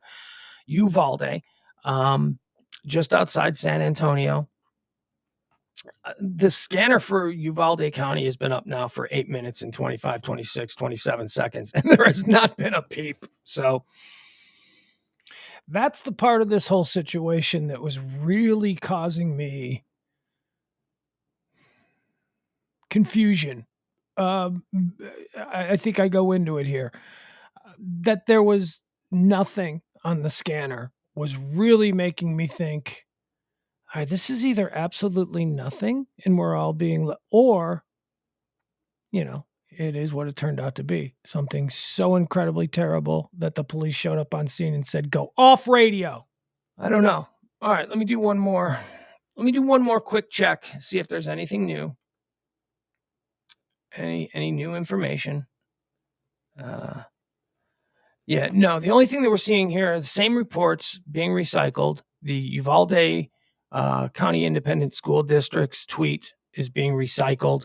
And again, I'll read that tweet to you. There is an active shooter at Robb Elementary. Law enforcement is on site. Your cooperation is needed at this time by not visiting the campus. As soon as more information is gathered, it will be shared. The rest of the district is under a secure status. Now, it should be noted that, you can roll your eyes, whatever. That's incredibly important. That's a big detail. in this whole situation. That is the school district. The school district themselves, ground zero, for lack of a better term. The people who are in the middle of this are tweeting out officially to the rest of the world that this is happening. So something is happening. Now, is it as horrible as I think many of us fear that it could be, just based on recent, not just recent, but the last couple of decades of these kinds of things? Or is this just, see, again, I always talk about these situations and how I have been forced now to compartmentalize the way I see these stories. You have situations like the Buffalo, New York supermarket, where that was a crazy person just looking to slaughter innocent people. I'm crazy. I've had it with this life. I'm going to take out a whole bunch of innocent people. You're all dead. There is that. That's one compartment in my head. And then there's the other compartment when I talk about how I'm obsessed with all the crime in my city of Chicago, where I was born and raised. That's a whole different compartment. That's criminal on criminal. That's gang members starting to shoot into a crowd of other gang members. Now, of course, there are innocent people that are hanging out with gang members, but don't hang out with gang members. That's a different kind. That's crime on crime. That shit is always going to happen. And we can understand that. We can rationalize that with our little bird brains. We can say, oh, well, criminal's going to criminal. That's just kind of it. The compartment that is most concerning, the ones that seem to happen at schools, the ones that happen at shopping malls, the ones that happen, movie theaters during dark night premieres, those kinds of things are the ones that really freak me out. And we do not know right now whether this Uvalde situation is the one that you need to freak out about, because we all have kids. Well, we don't all, but those of us who do have kids who are in public schools or in schools, for any type of school for that matter, we all worry about these kinds of things because they're so random and there is no cause to it. So we don't know yet if that's what this is, or if this is just somewhere near a school, a criminal got into a beef with another criminal and a gun was fired. You know what I mean? It could be that. And I'm sitting here with my fingers crossed, hoping that it is that, because that I can understand. That's just dirtbags being dirtbags. But what we worry about is that it is some, trench coat freak, right? Some like, oh, I'm tired of this. I'm going to kill everybody in the school. So we will see. There are very few details. In the opening minutes of this, started popping off about 10, 15 minutes ago. There were a lot of alerts going around. Every breaking news site was pushing it. And now there does not seem to be anything new. 7 seconds ago, a simple tweet, Uvalde. Jeff, that is not Jeff Ballard in the chat room. That is not a terrible rule of thumb to have. Jeff says nothing during the first 48 hours is really accurate, so I tend to wait a few days. You're not wrong. You're not wrong in that. The like I said, the unfolding live incident, they can give you little tidbits of things that will stay accurate and true, but for the most part, there's a lot of bullshit that comes through that. With that said, in this situation, we are going over the stuff that was being put out in the opening minutes of this. And Jeff, that's all been true. It has all been true. And because I subscribe to the same theory that you do, you can see me here in this video covering it live going, who knows if this stuff is true. We got to take this with a grain of salt. We've got to be very hopeful that this isn't the thing that we're afraid that it is. I mean, that's right. You're right almost all the time, but that's why this was such a strange situation. This is why, the no police traffic was really the thing that now in retrospect, looking at now that we know what actually happened, the no police traffic is spooky. It is spooky. And as we're going to continue watching this, at some point here, I start to get really a little bit concerned about why there's no police traffic on the scanner, because that has never been the case before. And I've been doing this for years and years, and I've been listening to all of these breaking news stories play out on the police scanners. Shooter. That's it. You know what? That is a hashtag that I haven't checked yet. I've only checked the Uvalde site. There is a hashtag active shooter website, not website, but hashtag that has these things, and sometimes they have more information. The Daily Mail, the UK, over in England, they're reporting shooter on the loose at Texas elementary school. This is a full report, so let's see what the Daily Mail has to say on this. Breaking news, at least one person shot at Texas elementary school and gunman barricades himself inside, plunging school district into lockdown. An active shooter is on the loose. Again, this is the Daily Mail. They're not exactly the most, I mean, they're like a tabloid. They choose their words in order to get a reaction from them. My own cynicism over the history of the tabloid-style journalism of the Daily Mail bites me in the ass right here. I am completely wrong. The Daily Mail is 100% right. Everything that the Daily Mail reported, as I just read it in the opening minutes of the Uvalde thing, was true. It was true. And look at my cynicism, their readers. So, with a grain of salt. The gunman was on the run at the site in Uvalde, as the campus was plunged into lockdown. The school district said there's an active shooter at Rabb Elementary, blah, blah, blah. That's all there is. There is no more information. That's it. That is the first mainstream, I suppose, publication that has put anything out about this. Everything else is just crime watcher sites and other people like myself who listen to scanners and have alerts built into their scanners. Yeah, nothing new. Okay, so I'm going to keep it on. I'm going to keep the scanner on, and I'm going to keep updating on this thread. We'll see if there is any news. As of right now, there seems to be a complete lockdown as far as, anything. The scanners, this is very rare. This is why this is interesting to me. That there is no traffic on the scanner is very rare. Events like this is now, at this point, it should be noted that I am absolutely thinking the worst. Didn't put it into words, didn't put it out there. I had a little bit of an internal conversation with myself. Don't will it to be. Don't put it out there. Don't talk about how I really feel like this is bad, that there is no scanner traffic. Don't say that. Don't will it into existence. So that's what's going on inside my head right now. I'm trying to stay optimistic. I'm trying to make it seem like, it's just a thing that it's not there. But trust me, inside, I'm really freaked out that there is no scanner, that the scanners are completely black. Oh, this has climbed up. It is the most listened to scanner channel in America right now. Little tiny Uvalde, Texas law enforcement, police, Uvalde police. It's number one in America right now. And in 14 minutes and 43 seconds, there has not been a peep on this scanner. I don't know what to make of that because that's so rare. That never happens. Typically, you go to the scanner first to be able to get some kind of bearing on how serious the situation is. You can tell from the way the policemen are talking to themselves over the radio how serious. We have no way of knowing. Even if this was nothing, if there was no, okay, false alarm, not a big deal, there would be policemen on the radio saying as much. Okay, we've got it under control, stand down. You would hear that we're not hearing anything, that they have gone to complete silence on the radio. I don't know what to make of that. I don't know, look, trying to be optimistic. We've seen some really bad stuff, so my mind goes, oh, that might be a really bad sign. And I'm starting, and I'm working all this out on the fly here. You're seeing the gears in my mind work, right? That's me basically admitting that I'm having this internal debate, what to say and what to just keep inside my head, just sort of putting words to them so you can hear what my brain is thinking. But my brain is thinking right now,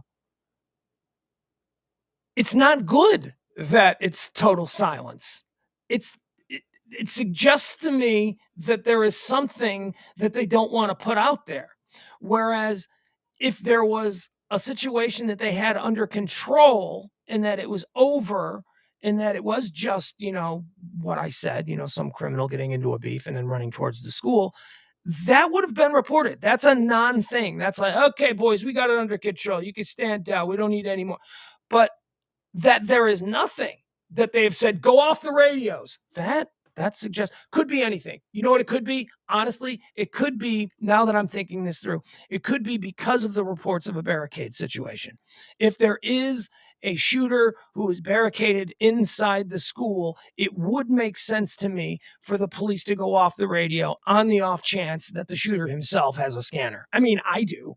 I mean, tens of thousands of other people who are all over the country, all over the globe for that matter, who are listening into this right now, those people all have scanners. So maybe that's a thing. But still, that suggests that it's not over and that they are somehow, involved in a current situation. By the way, the alert has not been retracted. Active shooter event is still being posted. Those typically, once they end, it will say resolved. It will say resolved, or they'll just rescind it altogether. But there is nothing happening here. There is a complete darkness. Active shooter reported at elementary school. Okay, so now here's some news stories. All right, now here we go. Now we have the first people to report this are always the online crime groups, the people who just, I like to imagine that there's a whole bunch of people who are like, paralyzed from the neck down, who do nothing all day except just lay in their bed and listen to scanners, and that those are the people that get these stories first because they honestly are not going anywhere. What you always get is you get those sites. You get those sites that report first. You get those people that flood to the scanners. Those are the reasons that then people like me, the second tier, start to get our alerts, and then we jump on them. So those happen first. The Crime Watchers website or the Active Shooter News thread or whatever. Those things happen first. Then after some of the, T's are crossed, I's are dotted, and boxes are checked, then you start to get the more mainstream news services, the larger apparatus news, legacy news services that come in. And now I'm starting to see that. NBC News, just within the last couple of minutes, developing. Police are responding to an active shooter at a Texas elementary school, Uvalde Consolidated Independent School District says. Okay, so that's from NBC. Fun fact, NBC. Look at that. Give NBC credit. NBC, first of the legacy news people to actually report on this. So now NBC has got this thing going. 20 minutes after we started. I'm dragging my feet. I know. It seems like I'm dragging my feet here. It's because I don't want to get into all of the other trending topics and then jump back because something is happening. So I'll tell you what, I'm an MSNBC, Fox, and CNN, still no live reports. That's not surprising to me, Jeff. The cable news is always on these stories 45 minutes to an hour late. I play this little game where the minute I start following, a great example was the Buffalo shooting. The Buffalo shooting had been burning up the scanners and the threads, and people were talking about it, and we were seeing videos, and we were listening to police radio. That went on for a good hour before the first, and CNN was the first news. Well, we're getting reports of. What do you mean you're getting reports? Are you on Twitter like the rest of us? Because we've been getting these reports for an hour. Cable news sucks at breaking stories. The only place to get true breaking news is on Twitter. I'm a news junkie, and that's one of the reasons why I'm on Twitter more than any of the other platforms. Twitter is fantastic for breaking news. You can set up alerts. My scanner has alerts. Google has active shooter alerts, that let me know any kind of, big news stories. So, yeah, it doesn't surprise me at all that MSNBC, Fox, and CNN still has no live reports. They don't confirm anything anymore. They don't break anything in this regard anymore. They can't. They're too slow moving. They're a battleship. We've got this guest who is going to tell us why Nancy Pelosi is evil for the next 10 minutes, so we really can't bump them to break in with a news story about kids being killed in Texas. They're a slow-moving battleship. They cannot change direction fast enough. You know who can? The little jet skis that are all over Twitter. The little jet skis can turn on a dime and go, all right, Steven Tyler's back in rehab. Turn, school shooting. Let's all focus on that now. Big, giant news monoliths can't do that. They can't. That's why they're dead. That's why we don't get our news there. All right, let's talk about some of the other things that are trending. If you guys see anything that's happening in the news, anything that breaks, anything that pops off regarding this shooting, any new information, hopefully it's information that tells us that it's over and that it was all a big, that's good. Let me know. I'll be monitoring the chat room for that. But we'll move on to the rest of the topics that are trending today. Headlines, hot topics, current events, all the things that people are talking about. Kiev, or do you say Kiev? I say Kiev because the people in Ukraine, they want it to be pronounced Kiev, and they live there. And I think it was here where we trending because the CEOs of what is that? People. How did we resolve trending? It? Yeah, it was April. I thought it was something that April said. I bet you Johnny had the best.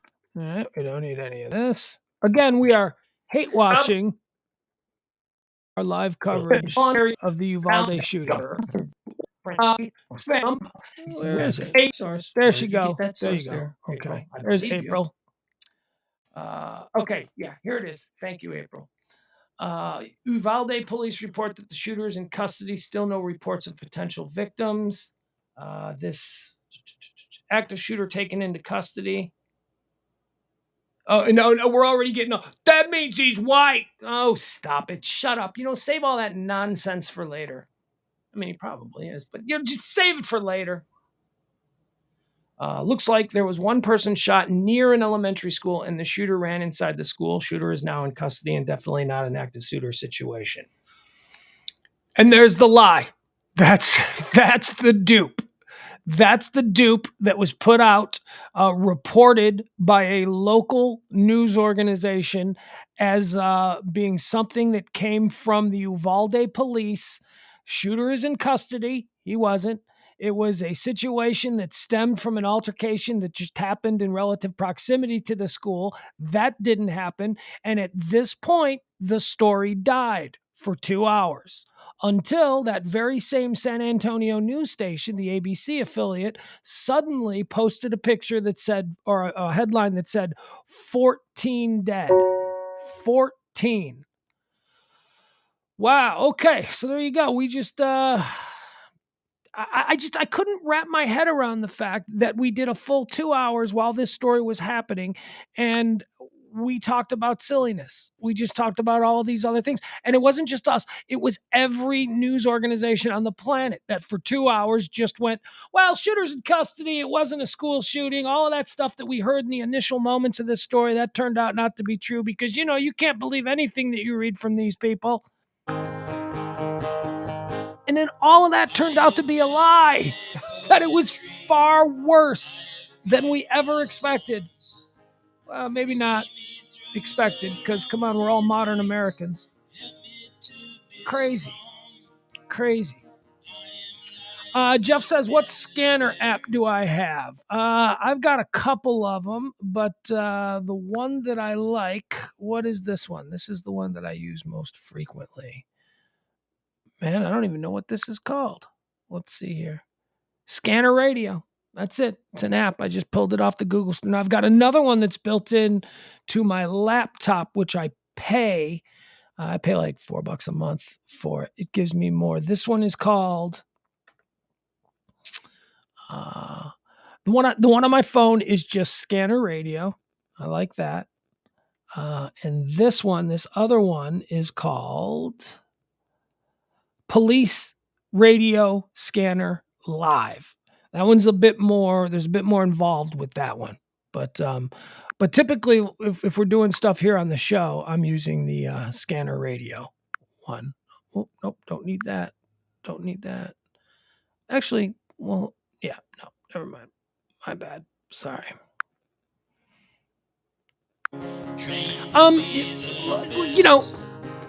Here's the thing with scanners, and I've had them all. I've had all of the different scanner apps, and I've had, monthly subscriptions to some of them too, which are really nice. They give you some extra stuff. They don't black you out quite as much. You will go to like Google Play or whatever, and especially if you're looking to do this on your phone, you'll go to Google Play and you'll see, a whole bunch of apps. you're getting the same feeds. It's all the same feeds. Some of them, this one is 4.6. This one is 4.7. This one, all the ratings. It doesn't matter. 100%, the scanner that you're going to like is the scanner that you find the easiest to navigate. That's all it is. But as far as the feeds, they're all the same feeds. You're going to want to avoid anything that has just a ridiculous amount of pop-ups. This one's free, but you get pop-ups all the time, which is so annoying. But I mean, I would say if you're looking for a recommendation on a scanner, I would just say go to the Play Store or go to the Apple Store or wherever it is that you get these things. Just try them. Try as many as you can. Find the one that you like the most. Find the one that's the easiest for you to navigate. That's probably the best way to explain it to you. All right, folks, we are out of time. Thank you so much. Look at us doing an extra 2 hours plus. We do this show every Monday through Friday at noon, high noon. We run through all the topics of the day, trending and headlines and current events, pop culture, anything. We'll be back tonight at 9 p.m., also Central Standard Time. We'll be back tonight for Pillow Talk. Pugs and Parker proudly present Pillow Talk on the Radio Misfits podcast platform. Please donate to the show. Please help out the show if you can. Thank you to the people who have donated this week. You're all wonderful. We are in the last week of the month, so got to pay them bills. This month gets weird because there's a holiday at the end of it. Maybe that extends it. I don't know. But if you can tip the show, tip it. I'm your bartender. I'm your barista. I am whatever it is that you tip. Tip me, please. Venmo, Cash App, all that stuff. That's it. I had fun today. I appreciate you guys allowing me to do this. It's not lost on me that you are the only reason that I do this. I mean, if I was doing it and nobody was interested in listening to it, that'd be sad. But you guys make it. You guys give me a purpose to do this every day, and for that, I'm really grateful. Sincerely. All right. Bye, you guys. Be well. See you tonight at 9 o'clock with Parker on Pillow Talk. To be on guard, that is understood. Down the road I'll travel, far from the comfort nest. I am on a never-ending quest. I am on a never-ending quest.